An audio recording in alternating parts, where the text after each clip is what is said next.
सतनाम श्री वाहिगुरु जी।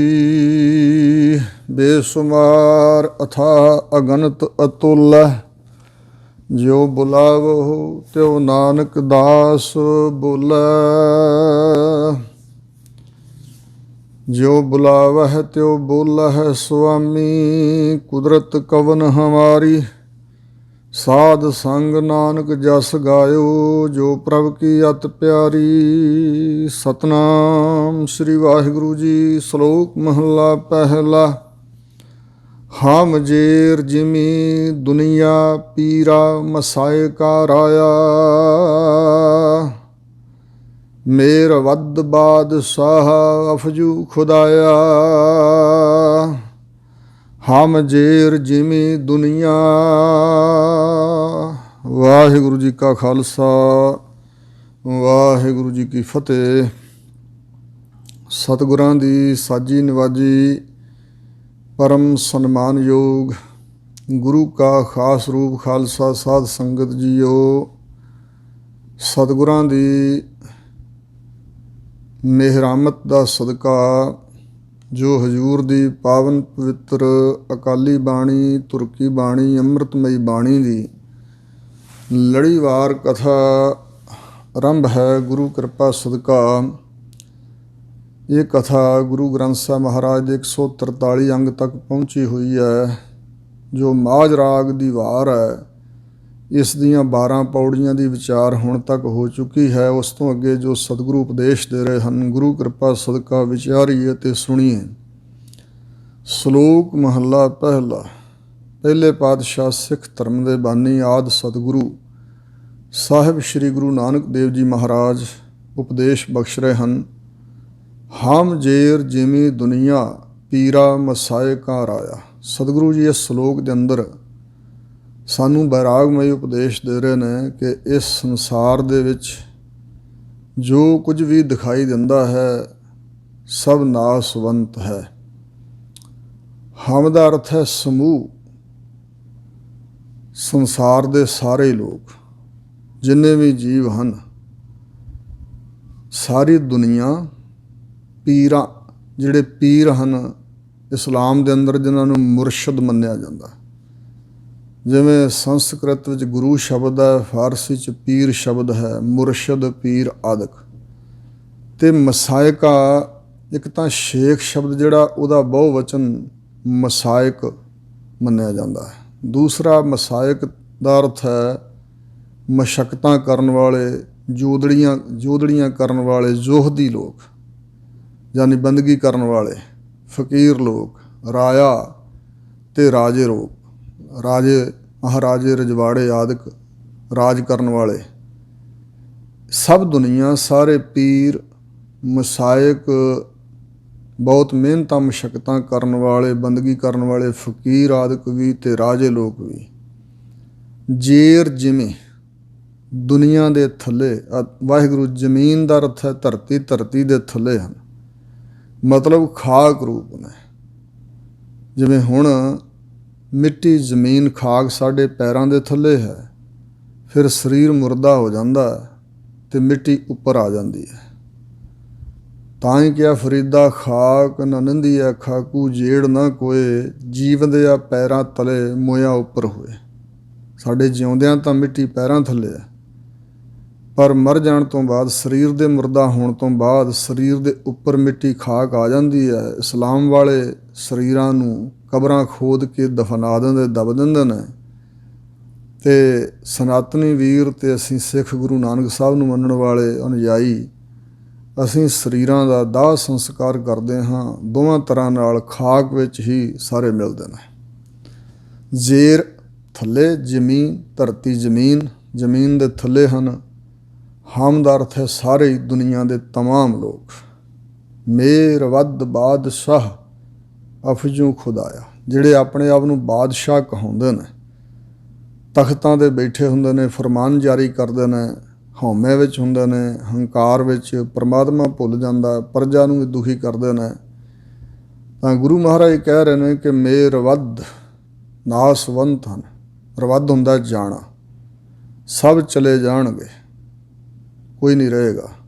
अफजू ਬਾਕੀ ਰਹਿਣ ਵਾਲਾ ਖੁਦਾਇਆ ਖੁਦਾ ਹੈ, ਜਾਂ ਹੇ ਖੁਦਾ ਪਰਮਾਤਮਾ ਸਦਾ ਸਥਿਰ ਰਹਿਣ ਵਾਲਾ। ਸਾਰੀ ਜਿਹੜੀ ਨਾਸਵੰਤ ਵਸਤੂ ਹੈ, ਜੋ ਵੀ ਤਮਾਮ ਜੀਵ ਜੰਤ ਜਾਂ ਜੜ ਮਾਇਆ ਹੈ, ਸਭ ਨਾਸਵੰਤ ਹੈ ਤੇ ਨਾਸ ਤੋਂ ਰਹਿਤ ਬਾਕੀ ਰਹਿਣ ਵਾਲਾ ਇੱਕ ਤੂੰ ਹੀ ਹੈ। ਹੇ ਖੁਦਾ, ਏਕ ਤੂੰ ਹੀ, ਏਕ ਤੂੰ ਹੀ। ਤੂੰ ਪਹਿਲਾਂ ਵੀ ਇੱਕ ਸੀ ਤੇ ਵਰਤਮਾਨ ਸਮੇਂ 'ਚ ਵੀ ਇੱਕ ਹੈ, ਆਉਣ ਵਾਲੇ ਸਮੇਂ 'ਚ ਵੀ ਇੱਕੋ ਹੀ ਰਹੇਗਾ। ਇਸ ਕਰਕੇ ਕਿਹਾ ਇੱਕੋ ਇੱਕ ਤੂੰ ਹੈ, ਇੱਕੋ ਇੱਕ ਤੂੰ ਹੈ। ਜੋ ਸਥਿਰ ਹੈ ਉਹਨੂੰ ਕਿਹਾ ਜਾ ਸਕਦਾ ਕਿ ਤੂੰ ਹੈ।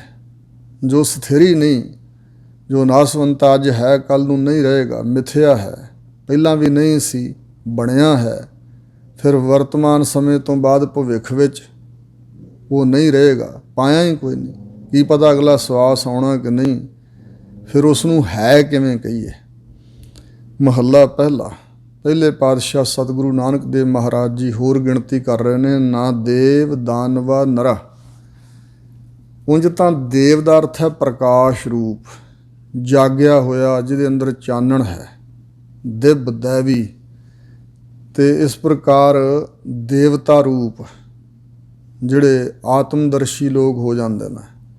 ਸੋ ਇਸ ਪ੍ਰਕਾਰ ਦਾਨਵਾ, ਦਾਨਵ ਰਾਖਸ਼ ਬਿਰਤੀ ਵਾਲੇ, ਤੇ ਨਰਾ ਆਮ ਸਧਾਰਨ ਮਨੁੱਖ। ਮਹਾਰਾਜ ਕਹਿੰਦੇ ਨਾ ਦੇਵਤੇ, ਨਾ ਦਾਨਵ ਰਾਖਸ਼ ਤੇ ਨਾ ਨਰ ਮਨੁੱਖ ਹੀ ਰਹਿਣਗੇ। ਨਾ ਸਿੱਧ ਸਾਧਕਾ ਧਰਾ। ਨਾ ਸਿੱਧ ਯੋਗਾ ਅਭਿਆਸ ਕਰਕੇ ਪੁੱਗੇ ਹੋਏ ਜੋਗੀ, ਤੇ ਸਾਧਕਾ ਜੋ ਸਾਧਨਾ ਵਿੱਚ ਲੱਗੇ ਹੋਏ ਨੇ, ਯੋਗ ਸਾਧਨਾ 'ਚ ਲੱਗੇ ਹੋਏ ਸਾਧਕ ਪੁਰਖ। ਤੇ ਧਰਾ, ਧਰਤੀ ਜਿਹੜੀ ਜ਼ਮੀਨ ਹੈ, ਤੇ ਧਰਾ ਦਾ ਅਰਥ ਆਸਰਾ, ਕੋਈ ਵੀ ਆਸਰਾ ਨਹੀਂ ਥਿਰ ਰਹਿਣ ਵਾਲਾ। ਅਸਤ ਏਕ ਦਿਗਰ ਕੋਈ। ਅਸਤ ਸ਼ਬਦ ਅਸਤੀ ਤੋਂ ਬਣਿਆ। ਅਸਤੀ ਭ੍ਰਾਂਤੀ ਪ੍ਰਿਯਤਾ ਰੂਪ। ਅਸਤੀ ਦਾ ਅਰਥ ਹੈ ਪਰਮਾਤਮਾ ਹੈ, ਕਾਇਮ ਹੈ। ਔਰ ਇਸੇ ਤਰ੍ਹਾਂ ਭ੍ਰਾਂਤੀ ਮਤਲਬ ਚੇਤਨ ਸਰੂਪ, ਤੇ ਪ੍ਰਿਯਤਾ ਰੂਪ ਦਾ ਅਰਥ ਹੈ ਆਨੰਦ ਸਰੂਪ, ਜਿਹਨੂੰ ਸੱਚ ਦਾ ਆਨੰਦ ਵੀ ਕਿਹਾ ਜਾਂਦਾ, ਜਾਂ ਸਤ ਚੇਤਨ ਆਨੰਦ ਸਰੂਪ ਕਿਹਾ ਜਾਂਦਾ। ਭਾਈ ਵੀਰ ਸਿੰਘ ਜੀ ਕਹਿੰਦੇ ਨੇ ਕਿ ਜਾਪਕ ਪੁਰਖ ਜਿਸ ਨੇ ਵਾਹਿਗੁਰੂ ਦਾ ਸਿਮਰਨ ਕਰਨਾ, ਜਪਣਾ, ਇਸ ਰਾਹੇ ਤੁਰਨਾ, ਉਹਦੇ ਵਾਸਤੇ ਪਹਿਲਾ ਭਾਵ ਹਿਰਦੇ 'ਚ ਧਾਰਨ ਕਰਨਾ ਇਹ ਜ਼ਰੂਰੀ ਹੈ ਦਾ ਭਾਵ ਕਿ ਵਾਹਿਗੁਰੂ ਹੈ, ਇਹ ਦ੍ਰਿੜ ਨਿਸ਼ਚਾ ਹੋਣਾ ਚਾਹੀਦਾ। ਫਿਰ ਦੂਸਰਾ ਜ਼ਾਹਰ ਜ਼ਹੂਰ ਤੇ ਹਾਜ਼ਰ ਹਜ਼ੂਰ, ਹਜ਼ੂਰੀ ਦਾ ਜਾਪ। ਜਿੱਥੇ ਵੀ ਮੈਂ ਹਾਂ, ਵਾਹਿਗੁਰੂ ਤੋਂ ਮੈਂ ਦੂਰ ਨਹੀਂ ਜਾ ਸਕਦਾ, ਮੈਂ ਵਾਹਿਗੁਰੂ ਦੀ ਹਜ਼ੂਰੀ ਵਿੱਚ ਹੀ ਹਾਂ, ਨਜ਼ਰ ਦੇ ਅੰਦਰ ਹਾਂ।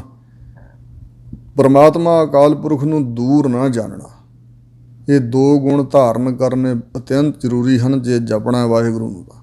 ਫਿਰ ਛੇਤੀ ਫਲਦਾਇਕ ਹੋ ਜਾਏਗਾ, ਛੇਤੀ ਫਲ ਪ੍ਰਾਪਤ ਹੋਵੇਗਾ, ਛੇਤੀ ਰਸ ਬਣ ਜਾਏਗਾ ਜੀਵਨ ਅੰਦਰ, ਜੇ ਇਹ ਦ੍ਰਿੜ ਨਿਸ਼ਚਾ ਹੋਏ। ਇੱਥੇ ਵੀ ਕਹਿ ਰਹੇ ਨੇ ਅਸਤ ਏਕ, ਅਸਤੀ ਹੈ, ਕਾਇਮ ਹੈ, ਇੱਕੋ ਇੱਕ ਵਾਹਿਗੁਰੂ। ਦਿਗਰ ਕੋਈ, ਦਿਗਰ ਫਾਰਸੀ ਕਹਿੰਦੇ ਨੇ ਦੂਜੇ ਨੂੰ। ਦੂਜਾ ਕੋਈ ਕੌਣ ਹੈ? ਭਾਵ ਦੂਜਾ ਹੋਰ ਕੋਈ ਹੈ ਹੀ ਨਹੀਂ, ਇੱਕੋ ਇੱਕ ਹੈ ਵਾਹਿਗੁਰੂ। ਦੂਜਾ ਕੌਣ ਹੈ ਭਾਈ? ਏਕ ਤੁਈ, ਏਕ ਤੁਈ, ਇੱਕੋ ਇੱਕ ਤੂੰ, ਇੱਕੋ ਇੱਕ ਤੂੰ। ਮਹੱਲਾ ਪਹਿਲਾ। ਪਹਿਲੇ ਪਾਤਸ਼ਾਹ ਸਤਿਗੁਰੂ ਨਾਨਕ ਦੇਵ ਜੀ ਅੱਗੇ ਹੋਰ ਖੁਲਾਸਾ ਕਰਦੇ ਨੇ। ਨਾ ਦਾਦੇ ਦੇਹੰਦ ਆਦਮੀ। ਦਾਦੇ ਸ਼ਬਦ ਦਾ ਦਾਤ ਦਾ ਅਰਥ ਹੈ ਨਿਆਂ ਕਰਨ ਵਾਲਾ, ਨਿਆਂ। ਦਾਤ ਦਾ ਅਰਥ ਹੈ ਨਿਆਂ। ਦੇਹੰਦ ਦੇਣ ਵਾਲੇ, ਨਿਆਂ ਦੇਣ ਵਾਲੇ, ਦੂਜਿਆਂ ਲੋਕਾਂ ਦੇ ਝਗੜੇ ਨਿਬੇੜਨ ਵਾਲੇ, ਨਿਆਂਕਾਰੀ ਲੋਕ ਜਿਹੜੇ ਆਦਮੀ ਹਨ, ਉਹ ਵੀ ਥਿਰ ਨਹੀਂ ਰਹਿਣ ਵਾਲੇ। ਕਾਜੀ ਮੁੱਲਾ ਮਲਾਣੇ ਆਦਿਕ ਇਸਲਾਮ ਵਿੱਚ ਕਾਜ਼ੀਆਂ ਨੂੰ ਨਿਆਂ ਕਰਤਾ ਥਾਪਿਆ ਗਿਆ। ਇਸ ਤਰ੍ਹਾਂ ਲੋਕਾਂ ਦੇ ਝਗੜੇ ਨਿਬੇੜਨ ਵਾਲੇ, ਦੂਜਿਆਂ ਨੂੰ ਨਿਆਂ ਦੇਣ ਵਾਲੇ ਆਦਮੀ ਵੀ ਥਿਰ ਨਹੀਂ ਹਨ। ਨਾ ਸਪਤ ਜੇਰ ਜਿਮੀ। ਜ਼ਮੀਨ ਧਰਤੀ ਜਿਹੜੀ ਹੈ ਮਾਤ ਲੋਕ ਦੀ, ਇਹਦੇ ਜੇਰ ਅਧੀਨ ਥੱਲੇ ਜਿਹੜੇ ਇਸਲਾਮ ਵਾਲਿਆਂ ਨੇ 7 ਪਤਾਲ ਮੰਨੇ ਨੇ, ਕਿਉਂਕਿ ਫਾਰਸੀ ਵਿੱਚ ਉਪਦੇਸ਼ ਹਜ਼ੂਰ ਦੇ ਰਹੇ ਨੇ। ਹੋ ਸਕਦਾ ਕੋਈ ਇਸਲਾਮ ਦਾ ਪੈਰੋਕਾਰ ਹਜ਼ੂਰ ਦੇ ਪਾਸ ਆਇਆ ਤੇ ਉਸ ਦੇ ਪ੍ਰਤੀ ਇਹ ਬਚਨ ਕਹਿ ਰਹੇ ਨੇ। ਨਾ ਸਪਤ ਜੇਰ ਜਿਮੀ, ਜਿਮੀ ਦੇ ਜੇਰ ਥੱਲੇ ਜਿਹੜੇ 7 ਪਤਾਲ ਦੱਸੇ ਨੇ ਉਹ ਵੀ ਨਹੀਂ ਰਹਿਣਗੇ, ਉਹ ਵੀ ਕਦੇ ਸਮਾਂ ਹੁੰਦਾ। ਇੰਦਰਪੁਰੀ ਮੈਂ ਸਰ ਪਰ ਮਰਣਾ, ਬ੍ਰਹਮਪੁਰੀ ਨੇਚਲ ਨਹੀਂ ਰਹਿਣਾ, ਸ਼ਿਵਪੁਰੀ ਕਾ ਹੋਏਗਾ ਕਾਲਾ, ਤ੍ਰੈ ਗੁਣ ਮਾਇਆ ਬਿਨਸ ਬਿਤਾਲਾ। 4 ਤਰ੍ਹਾਂ ਦੀ ਪਰਲੋ ਮੰਨੀ ਹੈ ਗ੍ਰੰਥਾਂ ਵਿੱਚ। ਇੱਕ ਤਾਂ ਹੈ ਨਿਤ ਪਰਲੋ, ਜਦੋਂ ਮਨੁੱਖ ਰੋਜ਼ ਸੌਂਦੇ ਨੇ। ਸੁੱਤਾ ਹੋਇਆ ਮਨੁੱਖ ਮੁਰਦੇ ਤੁੱਲ ਹੈ, ਕੋਈ ਉਹਦੀ ਪੱਗ ਲੈ ਜਾਏ, ਜੁੱਤਾ ਲੈ ਜਾਏ, ਹੋਰ ਵਸਤੂ ਕੋਈ ਚੁੱਕ ਕੇ ਲੈ ਜਾਏ, ਉਹਨੂੰ ਪਤਾ ਹੀ ਨਹੀਂ ਲੱਗਦਾ, ਕਿਉਂਕਿ ਸੁੱਤਾ ਹੈ ਤੇ ਮੁਰਦੇ ਤੁੱਲ ਹੈ। ਇਹ ਹੈ ਨਿਤ ਪਰਲੋ, ਰੋਜ਼ ਹੀ ਸਾਡੇ 'ਤੇ ਆਉਂਦੀ ਹੈ। ਇੱਕ ਹੈ ਨਮਿਤ ਪਰਲੋ, ਜਦੋਂ ਸਰੀਰਾਂ ਦੀ ਉਮਰ ਪੂਰੀ ਹੁੰਦੀ ਹੈ ਤੇ ਸਰੀਰ ਬਿਨਸ ਜਾਂਦੇ ਨੇ। ਸਿਆਣੇ ਕਹਿੰਦੇ ਆਪ ਮੋਏ ਜਗ ਪਰਲੋ, ਜਦੋਂ ਆਪ ਮਰ ਗਏ ਸਾਡੇ ਲਈ ਸਾਰਾ ਜਗਤ ਖਤਮ ਹੋ ਗਿਆ, ਜਗਤ ਦੀ ਪਰਲੋ ਹੋ ਗਈ ਸਮਝੋ। ਇੱਕ ਹੈ ਅਵਾਂਤਰ ਪਰਲੋ, ਜਦੋਂ 4 ਯੁੱਗ ਸਮਾਪਤ ਹੁੰਦੇ ਨੇ ਤੇ ਉਸ ਵੇਲੇ ਇਹ ਧਰਤੀ ਦੇ ਵਸਣ ਵਾਲੇ ਸਥੂਲ ਸਰੀਰਾਂ ਵਾਲੇ ਜੀਵ ਨਹੀਂ ਰਹਿੰਦੇ, ਧਰਤੀ ਪਾਣੀ 'ਚ ਲੈ ਹੋ ਜਾਂਦੀ ਹੈ। ਇਸ ਤਰ੍ਹਾਂ ਇਹ ਮਾਤ ਲੋਕ ਤੇ ਕੁਛ ਨਹੀਂ ਰਹਿੰਦਾ, ਇਹਨੂੰ ਕਹਿੰਦੇ 4 ਯੁੱਗਾਂ ਬਾਅਦ ਅਵਾਂਤਰ ਪਰਲੋ ਆਈ ਹੈ। ਸੋ ਇਸ ਪ੍ਰਕਾਰ ਭਾਵੇਂ ਪਾਣੀ ਚੜ੍ਹ ਕੇ ਆ ਜਾਏ ਜਾਂ ਅੱਗ ਆ ਜਾਏ ਇਤਿਆਦਿਕ। ਇੱਕ ਹੈ ਮਹਾਪਰਲੋ, ਮਹਾਪਰਲੋ ਜਿਸ ਵੇਲੇ ਸੂਖਮ ਤੇ ਸਥੂਲ ਸ੍ਰਿਸ਼ਟੀ ਬਿਲਕੁਲ ਖਤਮ ਹੋ ਜਾਂਦੀ ਹੈ, ਮਿੱਟੀ ਧਰਤੀ ਸਾਰੀ ਪਾਣੀ 'ਚ ਲੈ ਹੋ ਜਾਂਦੀ ਆ, ਪਾਣੀ ਹਵਾ 'ਚ ਮਿਲ ਜਾਂਦਾ ਤੇ ਕੁਛ ਵੀ ਨਹੀਂ ਰਹਿੰਦਾ। ਉਦੋਂ ਕੇਵਲ ਤੇ ਕੇਵਲ ਖੁਦਾ ਪਰਮਾਤਮਾ ਅਕਾਲ ਪੁਰਖ ਵਾਹਿਗੁਰੂ ਜੀ ਹੀ ਰਹਿ ਜਾਂਦੇ ਨੇ। ਫਿਰ ਜਦੋਂ ਕਦੇ ਫੁਰਨਾ ਬਣਦਾ, ਇੱਛਾ ਬਣਦੀ, ਫਿਰ ਪਰਮਾਤਮਾ ਸ੍ਰਿਸ਼ਟੀ ਸਾਜਦਾ। ਇਹ ਜਿਹੜੇ ਇੰਦਰਪੁਰੀ ਆਦਿਕ, ਸ਼ਿਵਪੁਰੀ, ਬ੍ਰਹਮਪੁਰੀ ਜਾਂ ਥੱਲੇ ਪਤਾਲ ਹਨ, ਇਹ ਪੁਰੀਆਂ ਲੋਕ ਕੁਛ ਵੀ ਨਹੀਂ ਰਹਿੰਦਾ ਹੈ। ਇਸ ਕਰਕੇ ਹਜ਼ੂਰ ਕਹਿੰਦੇ ਨੇ ਕੁਝ ਵੀ ਥਿਰ ਨਹੀਂ ਹੈ, ਨਾ ਸਬਤ ਜੇਰ ਜਿਮੀ, ਜ਼ਮੀਨ ਦੇ ਥੱਲੇ ਸਬਤ ਜਿਹੜੇ 7 ਪਤਾਲ ਹਨ ਉਹ ਵੀ ਨਹੀਂ ਹਨ। ਅਸਤ ਏਕ, ਅਸਤੀ ਕਾਇਮ ਹੈ, ਇੱਕੋ ਇੱਕ ਵਾਹਿਗੁਰੂ, ਦਿਗਰ ਕੋਈ ਦੂਜਾ ਕੌਣ ਹੈ ਹੋਰ। ਮਹਾਰਾਜ ਕਹਿੰਦੇ ਨੇ ਪ੍ਰਸ਼ਨਵਾਚਕ ਬਚਨ ਕਰਦੇ ਨੇ, ਏਕ ਤੂੰ ਹੀ ਇੱਕ ਤੂੰ। ਇਸ ਪ੍ਰਸ਼ਨ ਦਾ ਫਿਰ ਜਵਾਬ ਦਿੰਦੇ ਨੇ ਕਿ ਇੱਕੋ ਇੱਕ ਤੂੰ ਸੀ ਪਹਿਲਾਂ ਤੇ ਇੱਕੋ ਇੱਕ ਤੂੰ ਹੋਣਾ, ਭਾਵ ਸਦਾ ਹੀ ਅੱਗੇ ਨੂੰ ਵੀ ਤੂੰ, ਇੱਕੋ ਤੂੰ, ਇੱਕੋ ਤੂੰ। ਇਹ ਰੱਟ ਲਾਉਣ ਦਾ ਉਪਦੇਸ਼ ਦੇ ਰਹੇ ਨੇ ਕਿ ਕਹੋ ਵਾਹਿਗੁਰੂ ਸਭ ਕੁਛ ਤੂੰ ਹੀ ਤੂੰ ਹੈ, ਤੂੰ ਹੀ ਤੂੰ ਹੈ। ਜਿਵੇਂ 10ਵੇਂ ਪਾਤਸ਼ਾਹ ਨੇ ਜਲਸ ਤੂੰ ਹੀ, ਥਲਸ ਤੂੰ ਹੀ, ਐਸੇ ਬਚਨ ਕਰਦਿਆਂ ਕਰਦਿਆਂ ਫਿਰ ਤੂੰ ਹੀ ਤੂੰ ਹੀ ਤੂੰ ਹੀ ਤੂੰ ਹੀ ਬਹੁਤ ਲੰਬਾ ਸਮਾਂ ਉਚਾਰਿਆ ਸੀ। 16 ਵਾਰੀ ਹੁਣ ਵੀ 10ਵੇਂ ਗ੍ਰੰਥ ਵਿੱਚ ਹੈ। ਮਹੱਲਾ ਪਹਿਲਾ। ਸੋ ਪਹਿਲੇ ਪਾਤਸ਼ਾਹ ਸਤਿਗੁਰੂ ਨਾਨਕ ਦੇਵ ਮਹਾਰਾਜ ਹੋਰ ਬਚਨ ਉਚਾਰਦੇ ਹਨ। ਨਾ ਸੂਰ ਸਾਸ ਮੰਡਲੋ, ਜਿਹੜਾ ਸੂਰਜ ਮੰਡਲ ਹੈ ਉਹ ਵੀ ਨਹੀਂ, ਸਾਸ ਜਿਹੜਾ ਚੰਦਰਮਾ ਦਾ ਮੰਡਲ ਹੈ ਉਹ ਵੀ ਨਹੀਂ, ਹੋਰ ਵੀ ਜਿੰਨੇ ਮੰਡਲ ਗੋਲਾਕਾਰ ਹਿੱਸੇ ਹਨ ਬਣੇ ਹੋਏ ਵਾਹਿਗੁਰੂ ਵੱਲੋਂ, ਉਹ ਕੁਛ ਵੀ ਥਿਰ ਨਹੀਂ ਹੈ। ਨਾ ਸਪਤ ਦੀਪ ਨਹਿ ਜਲੋ, ਨਾ 7 ਦੀਪ ਜਿਹੜੇ ਹਨ, ਜਿਹੜੇ ਧਰਤੀ ਦੇ ਵਿੱਚ ਘਿਰੀ ਹੋਈ, ਸਮੁੰਦਰ ਦੇ ਵਿੱਚ ਘਿਰੀ ਹੋਈ ਧਰਤੀ ਦੇ ਹਿੱਸੇ ਨੇ, 7 ਦੀਪ ਮੰਨੇ ਗਏ ਨੇ। ਜਿਵੇਂ ਜੰਬੂ ਦੀਪ ਆਦਿਕ ਨਾਮ ਨੇ ਦੀਪਾਂ ਦੇ, ਸੋ ਪੁਸ਼ਕਰ ਦੀਪ, ਜੰਬੂ ਦੀਪ ਆਦਿਕ।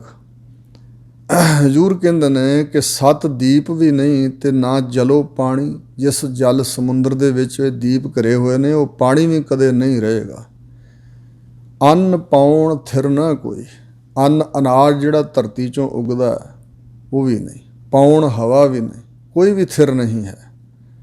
ਏਕ ਤੂੰ ਹੀ, ਏਕ ਤੂੰ ਹੀ, ਇਹੋ ਹੀ ਕਹਿਣਾ ਬਣਦਾ ਕਿ ਹੇ ਵਾਹਿਗੁਰੂ ਇੱਕੋ ਤੂੰ ਹੀ ਹੈ ਸਭ ਕੁਛ, ਤੂੰ ਸਦਾ ਰਹਿਣ ਵਾਲਾ ਹੈ, ਇੱਕ ਤੂੰ ਹੀ ਥਿਰ ਰਹਿਣ ਵਾਲਾ।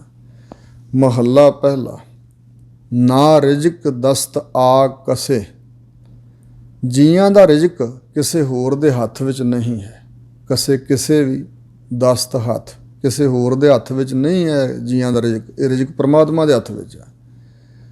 ਕਿ ਰੋਜੀ ਦੀ ਹੰਦ ਹੈ ਕਿ ਰਾਜਿਕ ਰਹਿੰਦ ਹੈ, ਵਾਹਿਗੁਰੂ ਸਾਰਿਆਂ ਨੂੰ ਰੋਜੀ ਰਿਜ਼ਕ ਦੇਣ ਵਾਲਾ। ਹਮਾਰਾ ਏਕ ਆਸ ਵਸੇ,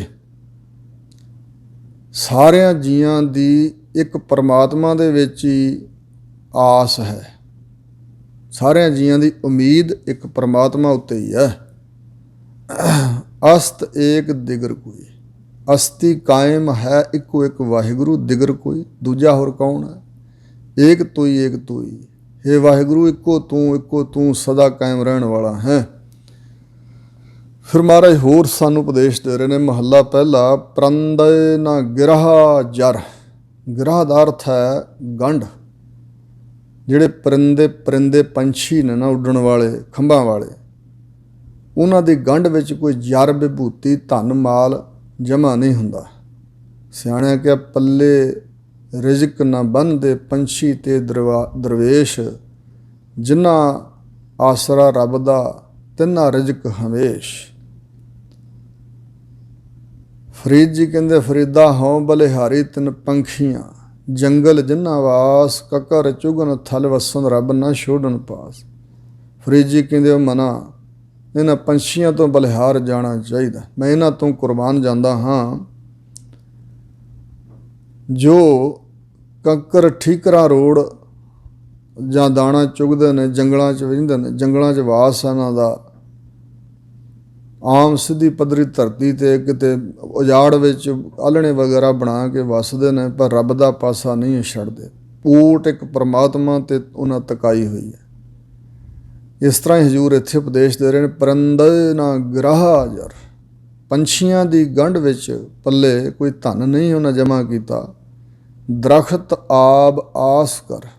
ਰੱਬ ਦੇ ਰਚੇ ਹੋਏ ਜਿਹੜੇ ਦਰਖਤ ਬਿਰਛ ਬੂਟੇ ਨੇ ਧਰਤੀ 'ਚ ਉੱਗੇ ਹੋਏ, ਅਤੇ ਆਬ ਪਾਣੀ ਛੱਪੜਾਂ ਆਦਿਕਾਂ 'ਚ, ਸਰੋਵਰਾਂ 'ਚ, ਨਦੀਆਂ ਨਾਲਿਆਂ ਦਾ ਪਾਣੀ ਹੁੰਦਾ, ਸੋ ਉਹਨਾਂ ਦੀ ਆਸ ਕਰਦੇ ਨੇ। ਭਾਈ ਇੱਕੋ ਆਸ ਪਾਣੀ ਹੈ ਚਾਹੀਦਾ, ਦਰਖਤਾਂ 'ਤੇ ਆਲ੍ਹਣਾ ਪਾਉਣ ਨੂੰ ਦਰਖਤ ਚਾਹੀਦੇ ਨੇ। ਸੋ ਇਸ ਤਰ੍ਹਾਂ ਇੱਕ ਪਰਮਾਤਮਾ ਦਾ ਹੀ ਆਸ ਆ ਉਹਨਾਂ ਦੀ। ਦੇਹੰਦ ਸੋਈ, ਦੇਹੰਦ ਦੇਣ ਵਾਲਾ ਸੋਈ ਉਹੀ ਪਰਮਾਤਮਾ ਹੈ। ਸਾਨੂੰ ਵੀ ਜਿਹੜਾ ਉਹਨਾਂ ਪੰਛੀਆਂ ਪਰਿੰਦਿਆਂ ਨੂੰ, ਜਾਨਵਰਾਂ ਨੂੰ ਦਿੰਦਾ ਹੈ, ਸਾਨੂੰ ਵੀ ਦੇਣ ਵਾਲਾ ਇੱਕੋ ਹੀ ਹੈ। ਏਕ ਤੂੰ ਏਕ ਤੂੰ ਹੀ। ਇਹੀ ਕਹਿਣਾ ਬਣਦਾ ਕਿ ਇੱਕੋ ਤੂੰ ਹੈ, ਸਦਾ ਕਾਇਮ ਰਹਿਣ ਵਾਲਾ, ਔਰ ਸਭ ਕੁਛ ਕਰਨ ਕਰਾਉਣ ਦੀ ਸਮਰੱਥਾ ਤੇਰੇ ਪਾਸ। ਮਹੱਲਾ ਪਹਿਲਾ, ਨਾਨਕ ਲਲਾਰ ਲਿਖਿਆ ਸੋਏ। ਹਜ਼ੂਰ ਕਹਿੰਦੇ ਨੇ, ਲਾਰ, ਲਲਾਟ, ਮੱਥਾ ਜਿਹੜਾ ਸਾਡਾ, ਉਸ ਪਰਮਾਤਮਾ ਨੇ ਇਸ ਮੱਥੇ 'ਤੇ ਜੋ ਕੁਛ ਲਿਖਿਆ ਹੋਇਆ, ਮੇਟ ਨਾ ਸਾਕੈ ਕੋਏ। ਉਸ ਪਰਮਾਤਮਾ ਦੇ ਲਿਖੇ ਲੇਖ ਨੂੰ, ਮਸਤਕ ਲਿਖੇ ਜਿਹੜਾ ਲੇਖ ਪੁਰਬ ਕਮਾਇਆ ਜੀ, ਜੋ ਕੁਛ ਸਾਡੀ ਪੁਰਬਲੀ ਕਮਾਈ ਉਹਦੇ ਅਨੁਸਾਰ ਫਲ ਪ੍ਰਦਾਤਾ ਵਾਹਿਗੁਰੂ ਨੇ ਜੋ ਸਾਡੇ ਮਸਤਕ 'ਤੇ ਲਿਖ ਦਿੱਤਾ, ਉਹਨੂੰ ਹੋਰ ਕੋਈ ਮੇਟਣ ਦੀ ਸਮਰੱਥਾ ਨਹੀਂ ਰੱਖਦਾ। ਸਾਡੇ ਮੱਥੇ ਦੇ ਭਾਗ ਕੋਈ ਮਿਟਾ ਨਹੀਂ ਸਕਦਾ। ਇਹ ਵਹਿਮ ਭਰਮ ਬੜਾ ਦੁਨੀਆ 'ਚ ਬਣਿਆ ਹੋਇਆ। ਫਲਾਣੇ ਪਖੰਡੀ ਸਾਧ ਕੋਲੋਂ ਧਾਗਾ ਕਰਾ ਕੇ ਲਿਆਂਦਾ, ਉਹਦਾ ਰਿਜ਼ਕ ਖੋਹ ਲਈਏ, ਸਾਨੂੰ ਬਹੁਤਾ ਮਿਲ ਜੇ, ਐਵੇਂ ਹੋ ਜਾਏ, ਇਉਂ ਹੋ ਜਾਏ। ਸਤਿਗੁਰੂ ਦੀ ਬਾਣੀ, ਸੱਚੇ ਪਾਤਸ਼ਾਹ ਦੀ ਜੇ ਬਾਣੀ ਅੰਦਰ ਧਾਰਨ ਕਰੀਏ ਨਾ, ਗੁਰੂ ਕੀ ਬਾਣੀ, ਤੇ ਫਿਰ ਇੱਕ ਪਰਮਾਤਮਾ 'ਤੇ ਓਟ ਰੱਖੀ ਦੀ। ਇਸ ਪ੍ਰਕਾਰ ਵਿਣ ਕਰਮਾ ਕਿਛ ਪਾਈਐ ਨਾਹੀਂ, ਜੇ ਬਹੁ ਤੇਰਾ ਤਾਵੈ।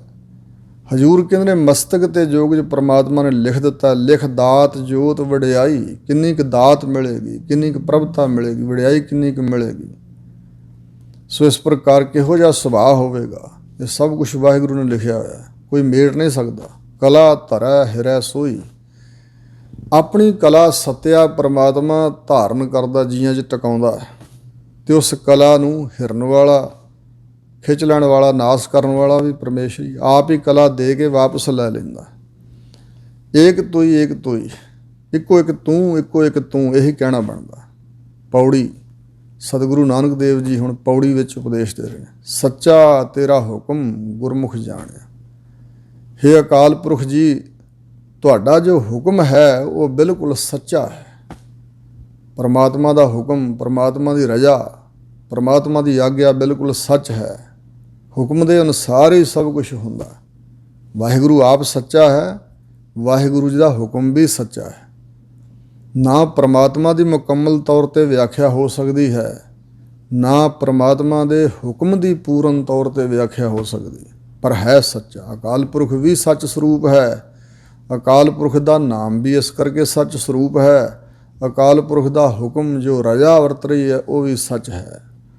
ਪਰ ਗੁਰਮੁਖਾਂ ਨੇ ਜਾਣਿਆ, ਜੋ ਗੁਰੂ ਦੇ ਸਨਮੁਖ ਹੋਇਆ ਹੈ, ਉਸਨੇ ਇਹ ਜਾਣਿਆ ਕਿ ਤੇਰਾ ਹੁਕਮ ਸਦੀਵ ਸੱਚ ਹੈ। ਗੁਰਮਤੀ ਆਪ ਗਵਾਏ ਸੱਚ ਪਛਾਣਿਆ। ਜੋ ਗੁਰਾਂ ਦੇ ਸਨਮੁਖ ਹੋਇਆ, ਉਹਨੇ ਗੁਰਾਂ ਤੋਂ ਮੱਤ ਲਈ, ਸਿੱਖਿਆ ਲਈ। ਗੁਰਮਤਿ ਮਤ ਅਚਲ ਹੈ, ਚਲਾਏ ਨਾ ਸਕੈ ਕੋਇ। ਉਹ ਗੁਰਮਤੀਆ ਬਣ ਗਿਆ। ਐਸੀ ਮੱਤ ਉਹਨੇ ਧਾਰਨ ਕੀਤੀ ਕਿ ਉਸ ਮੱਤ ਅਨੁਸਾਰ, ਗੁਰੂ ਦੀ ਸਿੱਖਿਆ ਅਨੁਸਾਰ ਉਹਨੇ ਆਪਣੇ ਅੰਦਰੋਂ ਆਪਾ ਭਾਵ ਗਵਾ ਹੀ ਲਿਆ, ਆਪਣੇ ਆਪ ਨੂੰ ਮਾਰ ਲਿਆ। ਮਤਲਬ ਖੁਦਕਸ਼ੀ ਨਹੀਂ ਕਰਨੀ, ਆਪਣੇ ਮਨ ਨੂੰ ਮਾਰ ਲਿਆ। ਆਪਣੇ ਵਿੱਚ ਜਿਹੜਾ ਹੰਕਾਰ ਸੀ, ਆਪਣੇ ਆਪ 'ਚ ਕੁਝ ਬਣ ਕੇ ਬੈਠਾ ਹੋਇਆ ਜੀ, ਇਹ ਉਹਨੇ ਗਵਾਤਾ। ਸੱਚ ਪਛਾਣਿਆ ਉਸੇ ਨੇ ਸੱਚ ਸਰੂਪ ਪਰਮੇਸ਼ਰ ਨੂੰ ਪਛਾਣਿਆ ਹੈ ਕਿ ਘਟ ਘਟ ਮੈਂ ਹਰ ਜੂ ਬਸੈ, ਇਹ ਅਵਸਥਾ ਉਹਦੀ ਬਣੀ। ਸੱਚ ਤੇਰਾ ਦਰਬਾਰ ਸ਼ਬਦ ਨਿਸ਼ਾਨਿਆ, ਹੇ ਵਾਹਿਗੁਰੂ ਤੇਰਾ ਸੱਚ ਖੰਡ ਦਰਬਾਰ, ਸੂਖ ਮਹਿਲ ਜਾ ਕੇ ਊਚ ਦੁਆਰੇ, ਤਾ ਮਹਿ ਵਾਸੈ ਭਗਤ ਪਿਆਰੇ। ਸਹਿਜ ਕਥਾ ਪ੍ਰਭ ਕੀ ਅਤ ਮੀਠੀ, ਵਿਰਲੇ ਕਾਹੂ ਨੇਤਰਹੁ ਡੀਠੀ। ਤਹਿ ਗੀਤ ਨਾਦ ਅਖਾਰੇ ਸੰਗਾ, ਊਹਾ ਸੰਤ ਕਰ ਹੈ ਹਰ ਰੰਗਾ। ਤਹਿ ਮਰਨ ਨ ਜੀਵਨ ਸੋਗ ਨ ਹਰਖਾ, ਸਾਚ ਨਾਮ ਕੀ ਅੰਮ੍ਰਿਤ ਵਰਖਾ। ਗੂਜ ਕਥਾ ਏ ਗੁਰ ਤੇ ਜਾਣੀ, ਨਾਨਕ ਬੋਲੇ ਹਰ ਹਰ ਬਾਣੀ। ਸੱਚ ਖੰਡ ਵਸੈ ਨਿਰੰਕਾਰ, ਕਰ ਕਰ ਵੇਖਿਆ ਨਦਰ ਨਿਹਾਲ। ਹੇ ਵਾਹਿਗੁਰੂ ਤੁਹਾਡਾ ਦਰਬਾਰ ਵੀ ਮਹਾਰਾਜ ਸੱਚ ਹੈ, ਕਿਉਂਕਿ ਸਦੀਵੀ ਹੈ। ਸ਼ਬਦ ਨਿਸ਼ਾਨਿਆ ਤੇ ਗੁਰੂ ਕਾ ਸ਼ਬਦ ਤੇਰੇ ਦਰਬਾਰ ਵਿੱਚ ਪਹੁੰਚਣ ਲਈ ਨਿਸ਼ਾਨਿਆ ਰਾਹਦਾਰੀ ਹੈ। ਨਿਸ਼ਾਨ ਸ਼ਬਦ ਦੇ ਕਈ ਅਰਥ ਨੇ। ਨਿਸ਼ਾਨ ਦਾ ਅਰਥ ਹੈ ਨਿਸ਼ਾਨ, ਨਿਸ਼ਾਨ ਦਾ ਅਰਥ ਹੈ ਚਿੰਨ੍ਹ, ਨਿਸ਼ਾਨ ਦਾ ਅਰਥ ਹੈ ਟੋਂਬੂ, ਨਿਸ਼ਾਨ ਦਾ ਅਰਥ ਹੈ ਸਾਧ ਸੰਗਤ ਜੀ ਨਗਾਰਾ। ਨਿਸ਼ਾਨ ਦਾ ਅਰਥ ਰਾਹਦਾਰੀ। ਇੱਥੇ ਰਾਹਦਾਰੀ ਵਾਹਿਗੁਰੂ ਦੇ ਦਰਬਾਰ ਵਿੱਚ ਮੁੱਖ ਉਜਲਾ ਲੈ ਕੇ ਪਹੁੰਚਣ ਲਈ ਗੁਰੂ ਕਾ ਸ਼ਬਦ ਹੀ ਨਿਸ਼ਾਨ ਹੈ। ਜਪਜੀ ਸਾਹਿਬ ਨੂੰ ਤਤਕਰੇ ਦੇ ਵਿੱਚ ਜਪ ਨਿਸ਼ਾਨ ਲਿਖਿਆ ਹੈ। ਉਂਝ ਜਦੋਂ ਬਾਣੀ ਸ਼ੁਰੂ ਹੁੰਦੀ ਸੀ ਜਪ ਲਿਖਿਆ ਹੋਇਆ, ਤਤਕਰੇ ਵਿੱਚ ਲਿਖਿਆ ਜਪ ਨਿਸ਼ਾਨ, ਮਤਲਬ ਵਾਹਿਗੁਰੂ ਦੇ ਦਰਬਾਰ ਦੀ ਰਾਹਦਾਰੀ, ਜਿੱਥੇ ਰੋਕ ਟੋਕ ਤੋਂ ਬਿਨਾਂ ਪਹੁੰਚ ਜਾਏ। ਜਿਹਦੇ ਕੋਲ ਜਪਜੀ ਸਾਹਿਬ, ਜਪਜੀ ਸਾਹਿਬ ਜਿਹਦੇ ਪਾਸ ਹੈ, ਉਹ ਬਿਨਾਂ ਰੋਕ ਟੋਕ ਤੋਂ ਵਾਹਿਗੁਰੂ ਦੇ ਦਰਬਾਰ 'ਚ ਪਹੁੰਚਦਾ। ਸੱਚਾ ਸ਼ਬਦ ਵਿਚਾਰ ਸੱਚ ਸੁਮਾਣਿਆ, ਜਿਹੜਾ ਗੁਰੂ ਕੇ ਸੱਚੇ ਸ਼ਬਦ ਨੂੰ ਵਿਚਾਰਨ ਵਾਲਾ ਹੈ। ਸੱਚਾ ਸ਼ਬਦ ਵਿਚਾਰ ਕੇ ਸੱਚ ਸਰੂਪ ਵਾਹਿਗੁਰੂ ਵਿੱਚ ਹੀ ਸਮਾਣਿਆ ਲੀਨ ਹੋ ਜਾਂਦਾ ਉਹ ਗੁਰਮੁਖ ਪਿਆਰਾ। ਸੱਚ ਹੈ ਨਾਮ, ਸੱਚ ਹੈ ਵਾਹਿਗੁਰੂ। ਸੱਚਾ ਹੀ ਗੁਰੂ ਕਾ ਸ਼ਬਦ ਹੈ, ਜਿਹਦੇ ਵਿੱਚ ਪਰਮੇਸ਼ਰ ਦੀ ਸਿਫਤੋ ਸਿਫਾਤ ਹੈ, ਵਡਿਆਈ ਹੈ। ਮਨਮੁਖ ਸਦਾ ਕੂੜਿਆਰ ਭਰਮ ਭੁਲਾਣਿਆ, ਜੋ ਮਨ ਦੇ ਪਿੱਛੇ ਲੱਗਣ ਵਾਲਾ ਆਪ ਹੁਦਰਾ ਵਿਅਕਤੀ ਹੈ। ਮਨ ਨੂੰ ਜਿਹਨੇ ਮੁੱਖ ਰੱਖਿਆ ਹੋਇਆ, ਉਹ ਸਦਾ ਵਾਸਤੇ ਕੂੜਿਆਰ, ਝੂਠ ਦਾ ਧਾਰਨੀ ਯਾਨੀ ਝੂਠਾ ਹੈ। ਔਰ ਭਰਮ ਭੁਲਾਣਿਆ, ਭਰਮ 'ਚ ਪੈ ਕੇ ਕੁਰਾਏ ਪਿਆ ਰਹਿੰਦਾ ਹੈ, ਭਟਕਣਾ 'ਚ ਪਿਆ ਹੋਇਆ, ਭੁੱਲ ਗਿਆ ਵਾਹਿਗੁਰੂ ਦੀ ਪ੍ਰਾਪਤੀ ਵਾਲੇ ਮਾਰਗ ਰਸਤੇ ਨੂੰ, ਇਨਸਾਨੀਅਤ ਵਾਲੇ ਰਸਤੇ ਨੂੰ। ਵਿਸ਼ਟਾ ਅੰਦਰ ਵਾਸ ਸਾਧ ਨ ਜਾਣਿਆ, ਜਿਹਦਾ ਵਾਸਾ ਹੀ ਵਿਸ਼ਟਾ ਗੰਦਗੀ ਅੰਦਰ ਹੈ, ਵਿਕਾਰਾਂ ਰੂਪੀ ਗੰਦ ਦੇ ਅੰਦਰ ਜਿਹਦਾ ਵਾਸਾ ਹੈ, ਉਹ ਪਰਮੇਸ਼ਰ ਦੇ ਨਾਮ ਦੇ ਸਵਾਦ ਨੂੰ, ਰਸ ਨੂੰ ਨਹੀਂ ਜਾਣ ਸਕਦਾ। ਜਿਵੇਂ ਇੱਕ ਪ੍ਰਮਾਣ ਦਿੱਤਾ ਜਾਂਦਾ, ਇੱਕ ਕੀੜੀ ਨੇ ਮਿਸ਼ਰੀ ਦੇ ਪਹਾੜ ਨੂੰ ਚੱਕ ਮਾਰਿਆ, ਬੜਾ ਚਿਰ ਚੰਬੜੀ ਰਹੀ, ਪਰਤ ਕੇ ਆਈ, ਦੂਜੀਆਂ ਕੀੜੀਆਂ ਨੂੰ ਕਹਿਣ ਲੱਗੀ ਭਈ ਤੁਸੀਂ ਇੱਥੇ ਕਿੱਥੇ ਧੱਕੇ ਖਾ ਰਹੀ ਹੋ, ਕੁਝ ਖਾਣਾ ਪੀਣਾ ਅਸਲੀ ਵਸਤੂ ਤੇ ਆਓ, ਤੁਹਾਨੂੰ ਦੱਸਾਂ। ਮਿਠਾਸ ਨਾਲ ਭਰਿਆ ਹੋਇਆ ਮਿਸ਼ਰੀ ਦਾ ਪਹਾੜ, ਚਲੀਆਂ ਗਈਆਂ ਉਹਦੇ ਪਿੱਛੇ। ਜਿਸ ਵੇਲੇ ਉਹ ਮਿਸ਼ਰੀ ਨੂੰ ਚੰਬੜਨ, ਰਸ ਨਾ ਆਏ, ਤੇ ਉਹ ਕਹਿਣ ਲੱਗੀਆਂ ਭਈ ਤੂੰ ਤਾਂ ਝੂਠ ਬੋਲਦੀ ਹੈ, ਸਾਨੂੰ ਕਿਉਂ ਨਹੀਂ ਸਵਾਦ ਆਉਂਦਾ ਮਿੱਠਾ, ਤੂੰ ਕਹਿੰਦੀ ਮਿਸ਼ਰੀ ਦਾ ਪਹਾੜ ਆ, ਮਿਠਾਸ ਨਾਲ ਲਬਰੇਜ ਹੈ, ਸਾਨੂੰ ਸਵਾਦ ਰਸ ਆਉਂਦਾ ਹੀ ਨਹੀਂ। ਉਹ ਕਹਿਣ ਲੱਗੀ ਪਹਿਲਾਂ ਆਪਣੇ ਮੂੰਹ ਵਿਖਾਓ। ਤੇ ਉਹਨਾਂ ਕੀੜੀਆਂ ਦੇ ਮੂੰਹ ਜਦੋਂ ਵੇਖੇ ਤੇ ਉਹਨਾਂ ਮੂੰਹਾਂ 'ਚ ਲਿੱਦ ਦੇ ਡੱਕੇ ਫੜੇ ਹੋਏ ਸੀ। ਕਹਿਣ ਲੱਗੀ ਬਈ ਇੰਜ ਨਹੀਂ ਰਸ ਆਉਣਾ, ਪਹਿਲਾਂ ਆਪਣੇ ਮੂੰਹਾਂ 'ਚੋਂ ਲਿੱਦ ਦੇ ਡੱਕੇ ਕੱਢੋ, ਜਿਹੜਾ ਪਹਿਲਾਂ ਤੁਸੀਂ ਰਸ ਲੈਣ ਵਾਸਤੇ ਮੂੰਹ 'ਚ ਕੁਛ ਪਾਇਆ ਹੋਇਆ ਨਾ, ਉਹ ਕੱਢ ਦਿਓ, ਫਿਰ ਪਾਣੀ ਨਾਲ ਮੂੰਹ ਧੋ, ਸਾਫ਼ ਸੁਥਰੇ ਕਰੋ, ਫਿਰ ਆਓ ਖਪਲਾ। ਜਦੋਂ ਇੰਜ ਉਹਨਾਂ ਕੀਤਾ ਤੇ ਫਿਰ ਸਵਾਦ ਆਇਆ। ਇਸ ਤਰ੍ਹਾਂ ਹਜ਼ੂਰ ਮਹਾਰਾਜ ਸੱਚੇ ਪਾਤਸ਼ਾਹ ਸਾਨੂੰ ਕਹਿੰਦੇ, ਰਸ ਸੋਇਨਾ ਰਸ ਰੂਪਾ ਕਾਮਣ, ਰਸ ਪਰਮਲ ਕੀ ਵਾਸ, ਰਸ ਘੋੜੇ ਰਸ ਸੇਜਾ ਮੰਦਰ, ਰਸ ਮੀਠਾ ਰਸ ਮਾਸ, ਏਤੇ ਰਸ ਸਰੀਰ ਕੇ ਕਹਿ ਘਟ ਨਾਮ ਨਿਵਾਸ। ਮਨੁੱਖ ਦਾ ਤਾਂ ਸੁਭਾਅ ਇਹ ਆ ਵੀ ਜਿਹੜੇ ਰੱਬ ਨੇ 36 ਪ੍ਰਕਾਰ ਦੇ ਪਦਾਰਥ ਦਿੱਤੇ ਨੇ, ਉਹ ਖਾ ਪੀ ਕੇ ਹੋਰ ਰਸ ਲੱਭਦਾ ਹੈ। ਜਿਨ੍ਹਾਂ ਤੋਂ ਵਰਜਿਆ ਗੁਰੂਆਂ ਪੀਰਾਂ ਮੁਰਸ਼ਿਦਾਂ ਨੇ, ਧਾਰਮਿਕ ਰਹਿਬਰਾਂ ਨੇ, ਉਹ ਵੀ ਤਾਂ ਭੱਜ ਭੱਜ ਕੇ ਜਾ ਖਾਂਦਾ। ਮਾਸ ਸ਼ਰਾਬ ਆਦਿਕ ਜਿੱਥੋਂ ਵਰਜਿਆ ਗਿਆ, ਤੰਬਾਕੂ ਆਦਿਕ ਹੋਰ ਕਿੰਨੀਆਂ ਚੀਜ਼ਾਂ ਖਾਣ ਪੀਣ ਦੀ ਇੱਛਾ, ਬਾਰ ਬਾਰ ਜਿਨ੍ਹਾਂ ਤੋਂ ਵਰਜਿਆ ਉਧਰ ਨੂੰ ਭੱਜਦਾ ਮਨ, ਮਤਲਬ ਰੱਜਦਾ ਨਹੀਂ ਨਾ, ਤ੍ਰਿਪਤ ਨਹੀਂ ਹੁੰਦਾ। ਅਤੇ ਜਦੋਂ ਇਹਨਾਂ ਰਸਾਂ ਕਸਾਂ ਵਿੱਚ ਗਲਤਾਨ ਹੈ, ਫਿਰ ਉਹ ਰਸ ਤਾਂ ਮੁਸ਼ਕਿਲ ਨਾਲ ਆਏਗਾ ਨਾ। ਇਹ ਰਸ ਛਾਡੇ ਉਹ ਰਸ ਆ, ਰਾਰਾ ਰਸ ਨਿਰਸ ਕਰ ਜਾਨਿਆ। ਹਜ਼ੂਰ ਕਹਿੰਦੇ ਰਾਰੇ ਅੱਖਰ ਰਾਏ ਪਈ ਰਾਰਾ ਰਸ, ਜਿਹੜਾ ਵਾਹਿਗੁਰੂ ਦਾ ਰਸ ਹੈ, ਨਿਰਸ ਕਰ ਜਾਨਿਆ। ਦੁਨੀਆ ਤੋਂ ਨਿਰਸ ਕੀਤਾ ਆਪਣੇ ਮਨ ਨੂੰ, ਅਤੇ ਫਿਰ ਉਹ ਜਾਣੇ ਹੋਏ ਨਿਰਸ ਸੋ ਰਸ ਪਹਿਚਾਨਿਆ। ਜਦੋਂ ਦੁਨੀਆ ਤੋਂ ਨਿਰਸ ਹੋਏ ਫਿਰ ਉਹ ਰਸ ਪਹਿਚਾਣਿਆ ਵੀ ਉਹ ਵੀ ਬਹੁਤ ਵੱਡੀ ਚੀਜ਼ ਆ। ਫਰੀਜੀ ਵਰਗਿਆਂ ਤਾਂ ਹੀ ਕਿਹਾ ਨਾ, ਸ਼ੱਕਰ ਖੰਡ ਨਿਵਾਦ ਗੁੜ ਮਾਖਿਓ ਮਾਝਾ ਦੁੱਧ, ਸਭੇ ਵਸਤੂ ਮਿੱਠੀਆਂ ਰੱਬ ਨਾ ਪੂਜਣ ਤੁਧ। ਔਰ ਹੋਏ ਨਿਰਸ ਸੋ ਰਸ ਪਹਿਚਾਨਿਆ। ਇਹ ਰਸ ਛੱਡ, ਜਦੋਂ ਇਹ ਦੁਨੀਆ ਦੇ ਰਸਾਂ ਵੱਲੋਂ ਮੂੰਹ ਮੋੜ ਲਿਆ, ਇਹ ਰਸ ਛਾਡੇ ਉਹ ਰਸ ਆਵਾ, ਉਹ ਰਸ ਪੀਆ ਇਹੋ ਰਸ ਨਹੀਂ ਪਾਵਾ। ਜਦੋਂ ਉਹ ਰਸ ਪੀ ਲਿਆ ਕਿਸੇ ਨੇ, ਫਿਰ ਉਹਨੂੰ ਇਹ ਰਸ ਬਿਲਕੁਲ ਨਹੀਂ ਚੰਗੇ ਲੱਗੇ। ਪਰ ਪਹਿਲਾਂ ਕੁਛ ਨਾ ਕੁਛ ਸੰਜਮ ਵਿੱਚ ਤਾਂ ਲਿਆਉਣਾ ਹੀ ਪਏਗਾ ਨਾ ਆਪਣੇ ਆਪ ਨੂੰ। ਜਿੱਧਰੋਂ ਵਰਜਿਆ ਆਪਣੇ ਇਸ਼ਟ ਨੇ, ਆਪਣੇ ਗੁਰੂ ਨੇ, ਆਪਣੇ ਪੈਗੰਬਰ ਨੇ, ਗੁਰੂ ਨੇ, ਉੱਧਰੋਂ ਆਪਣੇ ਮਨ ਨੂੰ ਵਰਜ ਲੈਣਾ, ਰਸਾਂ ਕਸਾਂ ਦੀ ਰੁਚੀ ਘਟਾਉਣੀ। ਅਤੇ ਜਿਨ੍ਹਾਂ ਦਾ ਮੇਰੇ ਵਰਗਿਆਂ ਦਾ ਵਾਸਾ ਹੀ ਵਿਕਾਰਾਂ ਰੂਪੀ ਗੰਧ ਵਿੱਚ ਹੈ, ਉਹਨਾਂ ਨੇ ਸਵਾਦ ਕੀ ਜਾਣਨਾ ਵਾਹਿਗੁਰੂ ਦੇ ਨਾਮ ਦਾ। ਵਿਣ ਨਾਵੈ ਦੁੱਖ ਪਾਏ ਆਵਣ ਜਾਣਿਆ। ਹਜ਼ੂਰ ਕਹਿੰਦੇ ਨੇ ਪ੍ਰਮਾਤਮਾ ਦੇ ਨਾਮ ਤੋਂ ਬਗੈਰ ਇਹ ਜੀਵ ਦੁੱਖ ਪਾਉਂਦਾ ਹੈ। ਦੁੱਖ ਵਿਛੋੜਾ, ਇੱਕ ਦੁੱਖ ਭੂਖ, ਇੱਕ ਦੁੱਖ ਸਖਤ ਵਾਰ ਜਮਦੂਤ, ਇੱਕ ਦੁੱਖ ਰੋਗ ਲੱਗੈ ਤਨ ਧਾਏ, ਵੈਦ ਨ ਭੋਲੇ ਦਾਰੂ ਲਾਏ। ਇਹਨਾਂ 4 ਪ੍ਰਕਾਰ ਦੇ ਦੁੱਖਾਂ ਵਿੱਚੋਂ ਹੀ ਬਾਕੀ ਸਾਰੇ ਦੁੱਖਾਂ ਦਾ ਜਨਮ ਹੋਇਆ ਹੈ। ਦੁੱਖ ਵਿਛੋੜਾ, ਵਾਹਿਗੁਰੂ ਤੋਂ ਵਿਛੋੜਾ ਜਿਹੜਾ ਪਿਆ ਹੋਇਆ ਸਾਡਾ, ਇਹ ਵੱਡਾ ਦੁੱਖ ਹੈ। ਇੰਝ ਸਮਝ ਲਓ ਵੀ ਇਸ ਦੁੱਖ ਵਿੱਚੋਂ ਸਾਰੇ ਦੁੱਖ ਨਿਕਲੇ ਨੇ। ਇੱਕ ਤਾਂ ਅਰਥ ਇਹ ਆ ਵਿਛੋੜਾ ਪਰਮਾਤਮਾ ਤੋਂ ਜੋ ਪਿਆ, ਅਸੀਂ ਮਹਿਸੂਸ ਹੀ ਨਹੀਂ ਕਰਦੇ, ਕਿਉਂਕਿ ਸਾਨੂੰ ਕੋਈ ਅਹਿਮੀਅਤ ਦਾ ਨਹੀਂ ਪਤਾ ਕਿ ਵਾਹਿਗੁਰੂ ਦੇ ਮਿਲਾਪ ਦੀ ਅਹਿਮੀਅਤ ਕੀ ਹੈ। ਅਸੀਂ ਉਹ ਤੋਂ ਵਿਛੜੇ ਹੋਏ ਰੱਬ ਨੂੰ ਮਿਲਣ ਵਾਸਤੇ ਥੋੜ੍ਹਾ ਅਸੀਂ ਗੁਰਦੁਆਰਿਆਂ 'ਚ, ਧਾਰਮਿਕ ਸਥਾਨਾਂ, ਮੰਦਰਾਂ, ਮਸੀਤਾਂ ਜਾਂਦੇ। ਪਰਮਾਤਮਾ ਨੂੰ ਮਿਲਣ ਦੀ ਰੁਚੀ ਤਾਂ ਕੋਈ ਕਰੋੜਾਂ 'ਚੋਂ ਹੋਵੇਗਾ, ਇੱਕ ਅੱਧਾ ਜਗਿਆਸੂ ਜਿਹਨੂੰ ਹੈ, ਜਿਹਦੇ ਅੰਦਰ ਇੱਛਾ ਜਾਗੇ। ਬਾਕੀਆਂ ਨੂੰ ਤਾਂ ਧਨ ਪਦਾਰਥ ਵਪਾਰ ਸਾਡਾ ਇਹੋ ਜਿਹਾ ਗੁਰੂ ਨਾਲ ਵੀ ਮੰਗ ਲਈਏ, ਕੁਛ ਸੁੱਖ ਮੰਗਣ ਚਲੇ ਜੀ, ਬਸ ਸਾਡਾ ਹੋਰ ਕੋਈ ਮਤਲਬ ਨਹੀਂ ਗੁਰੂ ਮਹਾਰਾਜ ਨਾਲ। ਜੋ ਸਤਿਗੁਰੂ ਸਾਨੂੰ ਦੇਣਾ ਚਾਹੁੰਦੇ ਨੇ, ਸਾਨੂੰ ਆਤਮਦਰਸ਼ੀ, ਆਤਮ ਗਿਆਨੀ ਬਣਾਉਣਾ ਚਾਹੁੰਦੇ ਨੇ, ਆਤਮਿਕ ਰਸ ਤੱਕ ਪਹੁੰਚਾਉਣਾ ਚਾਹੁੰਦੇ, ਉਹ ਅਸੀਂ ਅਧਿਕਾਰੀ ਨਹੀਂ ਬਣਦੇ। ਉਹ ਦਾਤ ਅਸੀਂ ਮੰਗਣੀ ਨਹੀਂ ਚਾਹੁੰਦੇ, ਪ੍ਰਾਪਤ ਨਹੀਂ ਕਰਨੀ ਚਾਹੁੰਦੇ। ਸੋ ਇਹ ਵਿਛੋੜਾ ਪਿਆ ਹੋਇਆ ਵੱਡਾ ਦੁੱਖ ਤਾਂ ਇਹ ਹੈ, ਇੱਥੋਂ ਹੀ ਸਾਰੇ ਦੁੱਖਾਂ ਦਾ ਜਨਮ ਹੈ। ਸੋ ਇਸ ਪ੍ਰਕਾਰ ਦੂਜਾ ਵਿਛੋੜਾ, ਜਿਨ੍ਹਾਂ ਨਾਲ ਸਾਡਾ ਲਗਾਅ, ਉਹਨਾਂ ਤੋਂ ਜਦੋਂ ਵਿਛੋੜਾ ਪੈਂਦਾ, ਕੋਈ ਸੰਬੰਧੀ ਦਾ ਸਰੀਰ ਬਿਨਸ ਜਾਂਦਾ, ਜਾਂ ਜਿਹੜੇ ਪਦਾਰਥ ਅਸੀਂ ਜਮ੍ਹਾਂ ਕੀਤੇ ਉਹ ਸਾਥੋਂ ਹੱਥੋਂ ਨਿਕਲ ਜਾਣ, ਧਨ ਹੀ ਜੋੜਿਆ ਹੱਥੋਂ ਨਿਕਲ ਜਾਏ, ਅਤੇ ਵੱਡਾ ਦੁੱਖ ਇਹ ਵਿਛੋੜੇ ਦਾ। ਇੱਕ ਭੁੱਖ ਦਾ ਤ੍ਰਿਸ਼ਨਾ, ਜਿਹੜੀ ਬਹੁਤੀ ਮਾਇਆ ਜਮ੍ਹਾਂ ਕਰਨ ਦੀ, ਪਦਾਰਥ ਜਮ੍ਹਾਂ ਕਰਨ ਦੀ ਭੁੱਖ ਅੰਦਰ ਜਿਹੜੀ, ਦੁੱਖ ਵਿਛੋੜਾ, ਇੱਕ ਦੁੱਖ ਭੂਖ, ਇੱਕ ਦੁੱਖ ਸਖਤ ਵਾਰ ਜਮਦੂਤ, ਇੱਕ ਸ਼ਕਤੀਸ਼ਾਲੀ ਜਮਦੂਤਾਂ ਦਾ ਭੈ ਜਿਹੜਾ ਅੰਤ ਨੂੰ ਉਹਨਾਂ ਦੁੱਖ ਦੇਣਾ, ਇੱਕ ਦੁੱਖ ਰੋਗ ਲੱਗਾ ਤਨ, ਇੱਕ ਜਿਹੜਾ ਸਰੀਰ ਨੂੰ ਕੋਈ ਰੋਗ ਚੰਬੜ ਜਾਂਦਾ ਹੈ। ਇਹ ਦੁੱਖ ਨੇ ਵੱਡੇ। ਸਾਰੇ ਦੁੱਖਾਂ ਨੂੰ ਇਹ 4 ਦੁੱਖਾਂ 'ਚ ਹਜ਼ੂਰ ਨੇ ਸਮੇਟਿਆ ਇਹਨਾਂ ਬਚਨਾਂ 'ਚ। ਸੋ ਇਸ ਪ੍ਰਕਾਰ ਵਿਣ ਨਾਵੈ ਦੁੱਖ ਪਾਏ, ਵਾਹਿਗੁਰੂ ਦੇ ਨਾਮ ਤੋਂ ਬਗੈਰ ਇਹ ਜੀਵ ਦੁੱਖ ਪਾਉਂਦਾ ਹੈ। ਆਵਣ ਜਾਣਿਆ, ਅਤੇ ਆਉਣਾ ਜਾਣਾ ਇਹਦਾ ਬਣਿਆ ਰਹਿੰਦਾ। ਜਮ ਜਮ ਮਰੈ, ਮਰੈ ਫਿਰ ਜੰਮੈ, ਜਮ ਜਮ ਕੇ ਮਰਦਾ, ਮਰ ਕੇ ਫਿਰ ਜੰਮਦਾ। ਬਹੁਤ ਸਜਾਏ ਪਿਆ ਦੇਸ਼ ਲੰਮੈ, ਜਿਨ ਕੀਤਾ ਤਿਸੈ ਨਾ ਜਾਣੀ, ਅੰਧਾ ਤਾਂ ਦੁੱਖ ਸਹਿ ਪ੍ਰਾਣੀ। ਨਾਨਕ ਪਾਰਖ ਆਪ, ਜਿਨ ਖੋਟਾ ਖਰਾ ਪਛਾਣਿਆ। ਹਜ਼ੂਰ ਕਹਿੰਦੇ ਨੇ ਗੁਰੂ ਨਾਨਕ ਸਾਹਿਬ ਕਿ ਪਾਰਖੂ ਪਰਮਾਤਮਾ ਆਪ ਹੈ।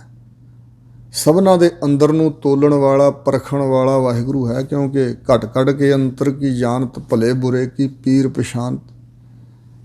ਸਭਨਾਂ ਦੇ ਅੰਦਰ ਦੀ ਜਾਣਨ ਵਾਲਾ ਅੰਤਰਜਾਮੀ। ਸਾਡੇ ਅੰਦਰ ਜੋ ਖਿਆਲ ਉਪਜਦੇ ਨੇ, ਜੋ ਫੁਰਨੇ, ਜੋ ਭਾਵਨਾ, ਜੋ ਕਾਮਨਾਵਾਂ, ਸਭ ਕੁਛ ਵਾਹਿਗੁਰੂ ਜੀ ਜਾਣਦੇ ਨੇ। ਜਿਸ ਪਰਮਾਤਮਾ ਨੇ ਖੋਟਿਆਂ ਅਤੇ ਖਰਿਆਂ ਨੂੰ ਪਛਾਣਿਆ ਹੈ, ਜੋ ਪਛਾਣ ਲੈਂਦਾ ਹੈ ਕਿ ਕੌਣ ਖੋਟਾ ਹੈ ਅਤੇ ਕੌਣ ਖਰਾ ਹੈ। ਖਰਾ ਮਤਲਬ ਸ਼ੁੱਧ, ਖੋਟਾ ਮਿਲਾਵਟ ਵਾਲਾ। ਕੌਣ ਸ਼ੁੱਧ ਹੋ ਗਿਆ ਹੈ, ਕਿਹਦੇ ਅੰਦਰ ਸ਼ੁੱਧ ਭਾਵਨਾ ਹੈ, ਅਤੇ ਕਿਹੜਾ ਅੰਦਰੋਂ ਖੋਟ ਰੱਖਦਾ, ਇਹ ਸਭ ਕੁਛ ਵਾਹਿਗੁਰੂ ਜੀ ਜਾਣਦੇ। ਤਾਂ ਹੀ ਆ ਨਾ ਕਹਿੰਦੇ ਵੀ ਚਲਾਕੀਆਂ ਲੋਕਾਂ ਨਾਲ ਤਾਂ ਚੱਲ ਜਾਣਗੀਆਂ, ਹੇਰਾਫੇਰੀਆਂ, ਧੋਖਾ ਫੁਰੇ, ਪਰ ਵਾਹਿਗੁਰੂ ਨਾਲ ਨਹੀਂ ਚੱਲਦਾ। ਪਖੰਡ ਦੁਨੀਆ ਵਿੱਚ ਚੱਲ ਜਾਂਦਾ, ਪਰ ਪ੍ਰਮਾਤਮਾ ਅੱਗੇ ਨਹੀਂ ਚੱਲਦਾ। ਸ਼ਲੋਕ ਮਹੱਲਾ ਪਹਿਲਾ। ਪਹਿਲੇ ਪਾਤਸ਼ਾਹ ਸਤਿਗੁਰੂ ਨਾਨਕ ਦੇਵ ਜੀ ਅਗਲੀ ਪੌੜੀ ਤੇ ਸ਼ਲੋਕ ਉਚਾਰਨ ਕਰਦੇ ਨੇ। ਸਿੰਘਾਂ ਬਾਜਾ ਚਰਗਾ ਕੁਹੀਆ ਇਹਨਾਂ ਖਵਾਲੇ ਘਾਹ। ਆਮ ਤੌਰ 'ਤੇ ਇਹ ਮਾਸਾਹਾਰੀ ਜੀਵ ਨੇ, ਮਾਸਾਹਾਰੀ। ਸ਼ੀਂਹ ਸ਼ੇਰ ਨੂੰ ਕਹਿੰਦੇ ਨੇ।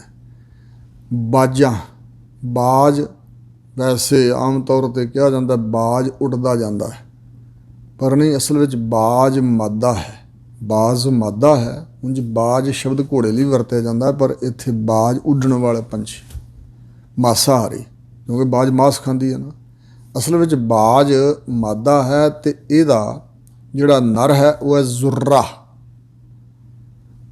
ਸ਼ੀਂਹ ਸ਼ੇਰ ਅਤੇ ਬਾਜ ਸ਼ਿਕਾਰੀ ਪੰਛੀ ਹਨ, ਅਤੇ ਚਰਗ ਅਤੇ ਕੂਈ ਇਹ ਸਾਰੇ ਇਹ ਬਾਜ ਦੀ ਕਿਸਮ ਦੇ ਹੀ ਜਾਨਵਰ ਨੇ।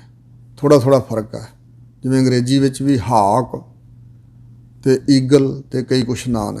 ਇਸ ਪ੍ਰਕਾਰ ਥੋੜ੍ਹਾ ਥੋੜ੍ਹਾ ਅੰਤਰ ਇਹਨਾਂ ਦੇ ਸਰੂਪ ਵਿੱਚ, ਸਰੀਰਾਂ 'ਚ। ਸ਼ੀਂਹ ਸ਼ੇਰ, ਬਾਜ ਅਤੇ ਚਰਗ ਅਤੇ ਕੂਹੀ ਉਂਝ ਸ਼ਿਕਰੇ ਵੀ ਇਹਦੇ ਨੇੜੇ ਦੇ ਪੰਛੀ ਨੇ।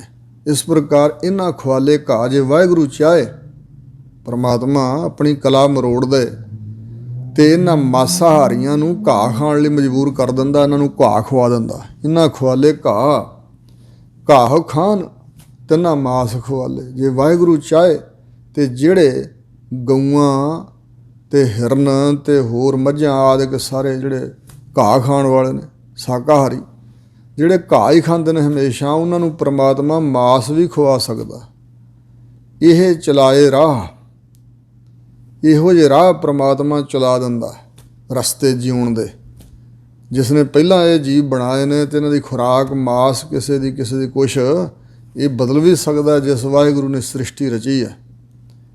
ਜਿਵੇਂ ਦਾਦੂ ਦੁਆਰੇ ਜਦੋਂ ਕਲਗੀਧਰ ਪਾਤਸ਼ਾਹ ਗਏ ਸੀ ਅਤੇ ਉਸ ਸੰਤ ਦੇ ਮਨ ਵਿੱਚ ਇਹ ਖਿਆਲ ਸੀ ਕਿ ਅਸੀਂ ਤਾਂ ਇੱਥੇ ਮਾਸ ਨਹੀਂ ਵਰਤਦੇ ਅਤੇ ਗੁਰੂ ਮਹਾਰਾਜ ਦਾ ਬਾਜ ਹੈ ਜਿਹੜਾ, ਇਹਨੂੰ ਹੁਣ ਕਿਵੇਂ ਅਸੀਂ ਮਾਸ ਖਵਾਈਏ। ਫਿਰ ਉਹਨੇ ਮਨ ਹੀ ਮਨ ਬੇਨਤੀ ਕੀਤੀ ਵੀ ਗੁਰੂ ਕਾ ਬਾਜ ਅੱਜ ਦਾਣਾ ਛਕੇ। ਤਾਂ ਗੁਰੂ ਮਹਾਰਾਜ ਦੇ ਜਿਹੜੇ ਬਾਜ ਨੇ, ਫਿਰ ਉਹ ਬਾਜਰਾ ਆਦਿ ਕੰਬੋਠ ਦਾਣੇ ਛਕੇ ਸੀ। ਉਦਣ ਮਾਸ ਨਹੀਂ ਸੀ ਉਹਨੇ ਖਾਧਾ। ਸੋ ਇਸ ਪ੍ਰਕਾਰ ਪ੍ਰਮਾਤਮਾ ਦੀ ਕਲਾ ਹੈ, ਸਤਿਗੁਰੂ ਦੇ ਵਿੱਚ ਸਾਰੀ ਸਮਰੱਥਾ ਹੈ। ਨਦੀਆਂ ਵਿੱਚ ਟਿੱਬੇ ਦਿਖਾਲੇ ਥਲੀ ਕਰੇ ਅਸਗਾਹ। ਜਿੱਥੇ ਬੜੀਆਂ ਡੂੰਘੀਆਂ ਨਦੀਆਂ ਪਾਣੀ ਦੇ ਵਹਿਣ ਵਗ ਰਹੇ ਨੇ, ਉੱਥੇ ਪਰਮਾਤਮਾ ਟਿੱਬੇ ਵੀ ਪ੍ਰਗਟ ਕਰ ਸਕਦਾ। ਨਦੀਆਂ ਵਗਣੋਂ ਰੋਕ ਕੇ ਉੱਥੇ ਬਰੇਤੀਆਂ, ਵੱਡੇ ਵੱਡੇ ਟਿੱਬੇ ਉਸਾਰ ਸਕਦਾ ਹੈ, ਦਿਖਾ ਦਿੰਦਾ ਟਿੱਬੇ ਬਣੇ ਹੋਏ। ਥਲੀ ਕਰੇ ਅਸਗਾਹ, ਜਿਹੜੇ ਥਲ ਪੱਧਰੇ ਇਲਾਕੇ ਹਨ, ਉੱਥੇ ਡੂੰਘੇ ਪਾਣੀ ਪ੍ਰਗਟ ਕਰ ਦਿੰਦਾ ਪਰਮੇਸ਼ਰ। ਡੂੰਘੇ ਪਾਣੀ ਦਾ ਸੋਮਾ, ਕੋਈ ਦਰਿਆ, ਕੋਈ ਸਰੋਵਰ, ਕੋਈ ਇਤਿਆਦਿਕ। ਜਿਵੇਂ ਇੰਡੀਆ ਦੇ ਵਿੱਚ, ਗੁਜਰਾਤ ਵਿੱਚ ਇੱਕ ਵਾਰੀ ਭੁਚਾਲ ਆਇਆ ਸੀ ਅਤੇ ਇੱਕ ਪਿੰਡ ਸੀ ਜਿਹਦਾ ਨਾਂ ਸੀ ਨਹਿਰੂ। ਨਹਿਰੂ ਦੇ ਨਾਂ 'ਤੇ ਬਣਾਇਆ ਪਿੰਡ। ਪਰਮਾਤਮਾ ਦੀ ਐਸੀ ਖੇਡ ਵਾਪਰੀ ਕਿ ਉਹ ਪਿੰਡ ਦਾ ਸਾਰਾ ਲੱਭਾ ਹੀ ਨਹੀਂ। ਉੱਥੇ ਬਹੁਤ ਵੱਡਾ ਸਾਰਾ ਟੋਆ ਬਣ ਗਿਆ, ਗਰਕ ਹੋ ਗਿਆ ਉਹ ਪਿੰਡ, ਲੱਭਾ ਹੀ ਨਹੀਂ ਕਿੱਥੇ ਗਿਆ। ਇਸ ਪ੍ਰਕਾਰ ਵਾਹਿਗੁਰੂ ਦੇ ਹੱਥ ਵਿੱਚ ਆ ਸਾਰਾ ਕੁਛ। ਕੀੜਾ ਥਾਪ ਦੇ ਪਾਤਸ਼ਾਹੀ। ਕਿਸੇ ਛੋਟੇ ਜਿਹੇ ਕੀੜੇ ਨੂੰ, ਕੀੜੇ ਦਾ ਮਤਲਬ ਵੀ ਬਹੁਤ ਗਰੀਬ, ਜਿਹਨੂੰ ਕੋਈ ਜਾਣਦਾ ਹੀ ਨਹੀਂ, ਛੋਟਾ ਜਿਹਾ ਜੀਵ, ਕੋਈ ਮਨੁੱਖ, ਉਹਨੂੰ ਪਾਤਸ਼ਾਹੀ ਤਖਤ 'ਤੇ ਸਥਾਪਨ ਕਰ ਦਿੰਦਾ ਪਰਮਾਤਮਾ।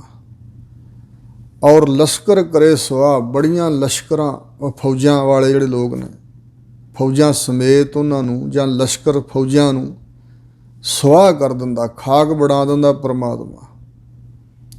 ਜਿਵੇਂ ਸਤਿਗੁਰੂ ਨਾਨਕ ਦੇਵ ਜੀ ਜਾ ਰਹੇ ਸੀ, ਸ਼ਾਮਾਂ ਦਾ ਵਕਤ ਸੀ, ਅਤੇ ਇੱਕ ਚਣਿਆਂ ਦਾ ਖੇਤ ਸੀ, ਛੋਲਿਆਂ ਦਾ ਖੇਤ ਸੀ, ਅਤੇ ਉੱਥੇ ਇੱਕ ਬਾਲਕ ਰਾਖੀ ਬੈਠਾ ਹੋਇਆ ਸੀ।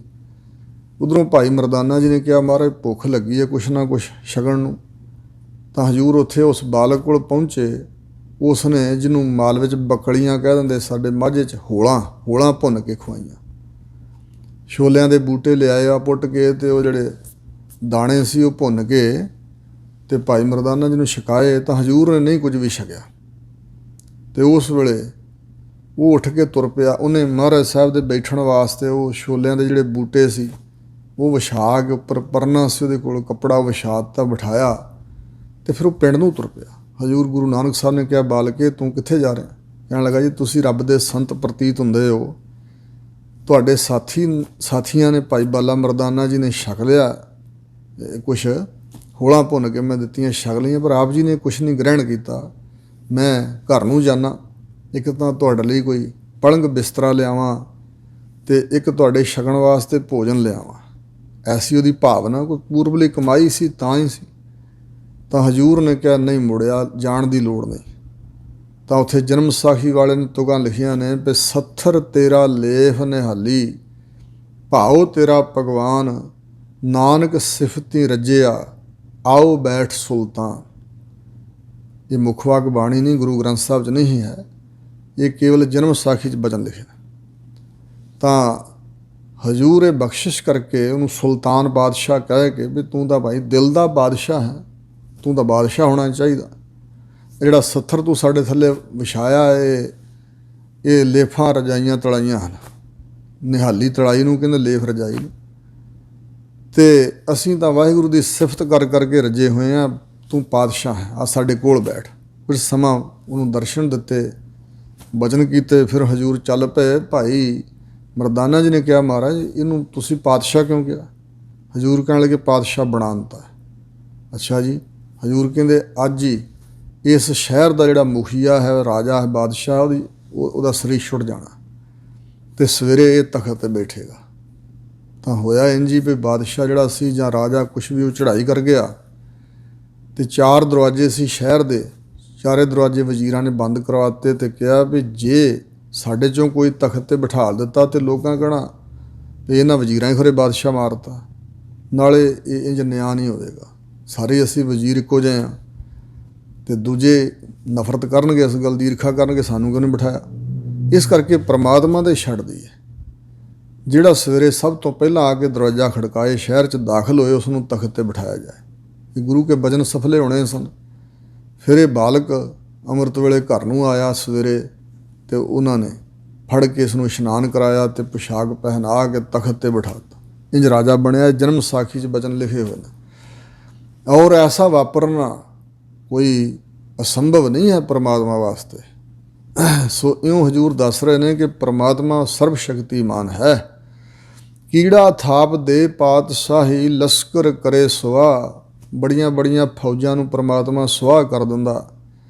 ਜੇਤੇ ਜੀ ਜੀਵਹਿ ਲੈ ਸਾਹ। ਜਿੰਨੇ ਵੀ ਜੀਵ ਜਿਉਂਦੇ ਹਨ, ਉਹ ਸਾਹ ਲੈਂਦੇ ਨੇ ਤਾਂ ਜਿਉਂਦੇ ਨੇ। ਪਰਮਾਤਮਾ ਨੇ ਐਸਾ ਪ੍ਰਬੰਧ ਕੀਤਾ ਹੋਇਆ ਵੀ ਸਾਹ ਚਲਾ ਰਿਹਾ, ਸਾਹ ਵੀ ਉਹੀ ਚਲਾ ਰਿਹਾ ਨਾ। ਜੀਵਾਲੇ ਤਾ ਕੇ ਅਸਾਹ, ਇੰਝ ਹੀ ਪਾਠ ਕਰਨਾ, ਕਿਆ ਸਾਹ ਨਹੀਂ, ਜੀਵਾਲੇ ਤਾ ਕੇ ਅਸਾਹ। ਪਰਮਾਤਮਾ ਜਿਨ੍ਹਾਂ ਨੂੰ ਜਿਉਂਦੇ ਰੱਖਣਾ ਚਾਹੁੰਦਾ, ਜੇ ਸਾਹ ਨਾ ਵੀ ਆਵੇ ਤਾਂ ਜਿਉਂਦੇ ਰੱਖ ਸਕਦਾ। ਜਿਹੜਾ ਹੁਣ ਸਾਹ ਦੇ ਕੇ ਸਾਨੂੰ ਜਿਉਂਦੇ ਰੱਖ ਰਿਹਾ, ਜੇ ਪਰਮਾਤਮਾ ਆਪਣੀ ਕਲਾ ਵਰਤਣੀ ਚਾਹੇ ਤੇ ਸਾਹ ਨਾ ਵੀ ਆਏ ਤਾਂ ਵੀ ਜਿਉਂਦੇ ਰੱਖ ਸਕਦਾ। ਪ੍ਰਭ ਭਾਵੈ ਬਿਨ ਸਾਸ ਤੇ ਰਾਖੈ। ਜੇ ਪ੍ਰਭੂ ਨੂੰ ਭਾਉਂਦਾ ਹੈ ਤਾਂ ਸਵਾਸਾਂ ਤੋਂ ਬਗੈਰ ਵੀ ਪਰਮਾਤਮਾ ਜਿਉਂਦੇ ਰੱਖਣ ਦੀ ਸਮਰੱਥਾ ਰੱਖਦਾ। ਜਿਹਨੂੰ ਰੱਖਣਾ ਚਾਹੇ ਉਹਨੂੰ ਰੱਖ ਹੀ ਲੈਂਦਾ। ਬੇਅੰਤ ਉਦਾਹਰਨਾਂ ਵੀ ਇਸ ਸੰਬੰਧ ਵਿੱਚ ਹਨ। ਸੋ ਮੁਰਦਾ ਕਰਾਰ ਦਿੱਤੇ ਗਏ ਜੀਵ ਜਿਉਂਦੇ ਜਾਗਦੇ ਹੋ ਗਏ। ਸੋ ਇਸ ਪ੍ਰਕਾਰ ਨਾਨਕ ਜਿਉਂ ਜਿਉਂ ਸੱਚੇ ਭਾਵੈ। ਸਤਿਗੁਰੂ ਨਾਨਕ ਦੇਵ ਜੀ ਮਹਾਰਾਜ ਕਹਿੰਦੇ ਨੇ, ਜਿਵੇਂ ਜਿਵੇਂ ਸੱਚੇ ਅਕਾਲ ਪੁਰਖ ਨੂੰ ਭਾਉਂਦਾ ਹੈ, ਜਿਵੇਂ ਉਹਦੀ ਰਜਾ ਹੈ, ਤਿਉਂ ਤਿਉਂ ਦੇ ਗਿਰਾਹ, ਤਿਵੇਂ ਤਿਵੇਂ ਜੀਆਂ ਦਾ ਰਿਜ਼ਕ ਦਿੰਦਾ। ਗਿਰਾਹ ਮੈਨੇ ਗਿਰਾਹੀ, ਰੋਟੀ ਖੁਰਾਕ, ਸਾਰੇ ਜੀਆਂ ਦੀ ਖੁਰਾਕ ਤਿਵੇਂ ਤਿਵੇਂ ਪਰਮਾਤਮਾ ਦੇ ਰਿਹਾ, ਜਿਵੇਂ ਜਿਵੇਂ ਉਹਦੀ ਰਜਾ ਹੈ। ਆਪਣੇ ਹੁਕਮ ਦੇ ਅੰਦਰ ਆਪਣੀ ਮਰਜ਼ੀ ਅਨੁਸਾਰ ਪਰਮਾਤਮਾ ਸਭ 'ਤੇ ਬਖਸ਼ਿਸ਼ਾਂ ਕਰਦਾ। ਮਹੱਲਾ ਪਹਿਲਾ। ਪਹਿਲੇ ਪਾਤਸ਼ਾਹ ਸਤਿਗੁਰੂ ਨਾਨਕ ਦੇਵ ਜੀ ਅਗਲਾ ਸ਼ਲੋਕ ਉਚਾਰਦੇ ਨੇ। ਇੱਕ ਮਾਸਹਾਰੀ ਇੱਕ ਤ੍ਰਿਣ ਖਾਹੇ। ਇੱਕ ਤਾਂ ਮਾਸਾਹਾਰੀ ਜੀਵ ਪਰਮਾਤਮਾ ਨੇ ਪੈਦਾ ਕੀਤੇ ਨੇ, ਜਿਵੇਂ ਸ਼ੇਰ, ਚੀਤੇ, ਬਘਿਆੜ ਆਦਿਕ। ਇੱਕ ਤ੍ਰਿਣ ਖਾਹੇ, ਇੱਕ ਤ੍ਰਿਣ ਘਾਹ ਪੱਠੇ, ਤ੍ਰਿਣ ਮੈਨੇ ਤੀਲਾ, ਤੀਲੇ ਖਾਂਦੇ ਨੇ, ਘਾਹ ਆਦਿਕ ਖਾਂਦੇ ਨੇ। ਇੱਕ ਨਾ ਛੱਤੀ ਅੰਮ੍ਰਿਤ ਪਾਹੇ। ਅਤੇ ਇੱਕ ਜਿਹੜੇ ਹਨ ਜੀਵ ਮਨੁੱਖ, ਉਹ 36 ਪ੍ਰਕਾਰ ਦੇ ਸਵਾਦਲੇ ਭੋਜਨ ਨੂੰ ਅੰਮ੍ਰਿਤ ਸ਼ਬਦ ਵਰਤਿਆ ਹਜ਼ੂਰ ਨੇ। ਜਿਹ ਪ੍ਰਸਾਦ 36 ਅੰਮ੍ਰਿਤ ਖਾਹੇ। ਔਰ ਦੁੱਧ ਵਾਸਤੇ ਵੀ ਅੰਮ੍ਰਿਤ ਸ਼ਬਦ ਵਰਤਿਆ। ਪਸ਼ੂ ਮਿਲਹਿ ਚੰਗਿਆਈਆਂ ਖੜ ਖਾਵਹਿ ਅੰਮ੍ਰਿਤ ਦੇਹ, ਨਾਮ ਵਿਹੂਣੇ ਆਦਮੀ ਤ੍ਰਿਗ ਜੀਵਨ ਕਰਮ ਕਰਹਿ। ਸੋ ਇਸ ਪ੍ਰਕਾਰ ਹਜੂਰ ਕਹਿੰਦੇ ਨੇ ਇੱਕ ਜੀਵ 36 ਪ੍ਰਕਾਰ ਦੇ ਅੰਮ੍ਰਿਤ ਵਰਗੇ ਮਿੱਠੇ ਭੋਜਨ ਪ੍ਰਾਪਤ ਕਰਦੇ ਨੇ ਵਾਹਿਗੁਰੂ ਦੇ ਪਾਸੋਂ। ਇੱਕ ਮਿੱਟੀਆ ਮਹਿ ਮਿੱਟੀਆ ਖਾਏ, ਇੱਕ ਮਿੱਟੀ ਦੇ ਵਿੱਚ ਪੈਦਾ ਕੀਤੇ ਨੇ ਪ੍ਰਮਾਤਮਾ, ਮਿੱਟੀ 'ਚ ਹੀ ਵਸਦੇ ਨੇ ਅਤੇ ਉਹ ਮਿੱਟੀ 'ਚ ਵਸਦੇ ਹੋਏ ਮਿੱਟੀ ਹੀ ਖਾਈ ਜਾ ਰਹੇ ਨੇ।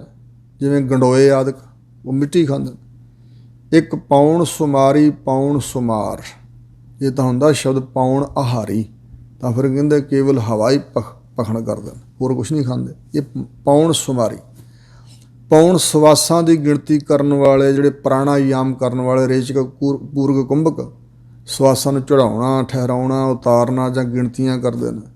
ਪੌਣ ਸੁਮਾਰੀ ਪੌਣ ਹਵਾ, ਸਵਾਸਾਂ ਦੀ ਗਿਣਤੀ ਕਰਨ ਵਾਲੇ ਪੌਣ ਸੁਮਾਰ ਬਣੇ ਹੋਏ ਨੇ। ਇੱਕ ਨਿਰੰਕਾਰੀ ਨਾਮ ਆਧਾਰ, ਇੱਕ ਹਨ ਨਿਰੰਕਾਰ ਦੇ ਉਪਾਸ਼ਕ ਪ੍ਰਮਾਤਮਾ ਨਾਲ ਜੁੜੇ ਹੋਏ ਅਤੇ ਉਹਨਾਂ ਨੂੰ ਕੇਵਲ ਆਸਰਾ ਹੈ ਵਾਹਿਗੁਰੂ ਜੀ ਦੇ ਨਾਮ ਦਾ। ਉਹਨਾਂ ਹੋਰ ਕੋਈ ਆਸਰਾ ਨਹੀਂ ਲਿਆ। ਮੈਂ ਅੰਧਲੇ ਕੀ ਟੇਕ ਤੇਰਾ ਨਾਮ ਖੁੰਦਕਾਰਾ, ਮੈਂ ਗਰੀਬ ਮੈਂ ਮਸਕੀਨ ਤੇਰਾ ਨਾਮ ਹੈ ਆਧਾਰ। ਸਾਚਾ ਨਾਮ ਮੇਰਾ ਆਧਾਰੋ, ਸਾਚ ਨਾਮ ਆਧਾਰ ਮੇਰਾ, ਜਨ ਭੁੱਖਾ ਸਭ ਗਵਾਈ। ਜੀਵੈ ਦਾਤਾ ਮਰੈ ਨਾ ਕੋਇ, ਜਿਹਦੇ ਅੰਦਰ ਇਹ ਨਿਸ਼ਚਾ ਹੈ ਕਿ ਦਾਤਾ ਅਕਾਲ ਪੁਰਖ ਪ੍ਰਮਾਤਮਾ ਜਿਉਂਦਾ ਜਾਗਦਾ ਹੈ, ਉਹ ਵਿਅਕਤੀ ਕੋਈ ਭੁੱਖਾ ਨਹੀਂ ਮਰਦਾ ਹੈ। ਜਿਹਨੂੰ ਪ੍ਰਮਾਤਮਾ 'ਤੇ ਨਿਸ਼ਚਾ ਹੈ ਕਿ ਮੇਰਾ ਦਾਤਾ ਜਿਉਂਦਾ ਹੈ, ਮੇਰੇ ਸਿਰ 'ਤੇ ਰਖਵਾਲਾ ਹੈ, ਉਹ ਭੁੱਖਾ ਕੋਈ ਨਹੀਂ ਮਰਦਾ। ਇੱਕ ਅਰਥ ਇਹ ਕੀਤਾ ਵਿਦਵਾਨਾਂ। ਦੂਸਰਾ ਅਰਥ ਜੀਵੈ ਦਾਤਾ, ਦਾਤਾ ਅਕਾਲ ਪੁਰਖ ਜਿਉਂਦਾ ਹੈ, ਇਹ ਨਿਸ਼ਚਾ ਜਿਨ੍ਹਾਂ ਨੇ ਕੀਤਾ ਉਹ ਜੀਵ ਆਤਮਕ ਮੌਤੇ ਨਹੀਂ ਮਰਦਾ ਹੈ।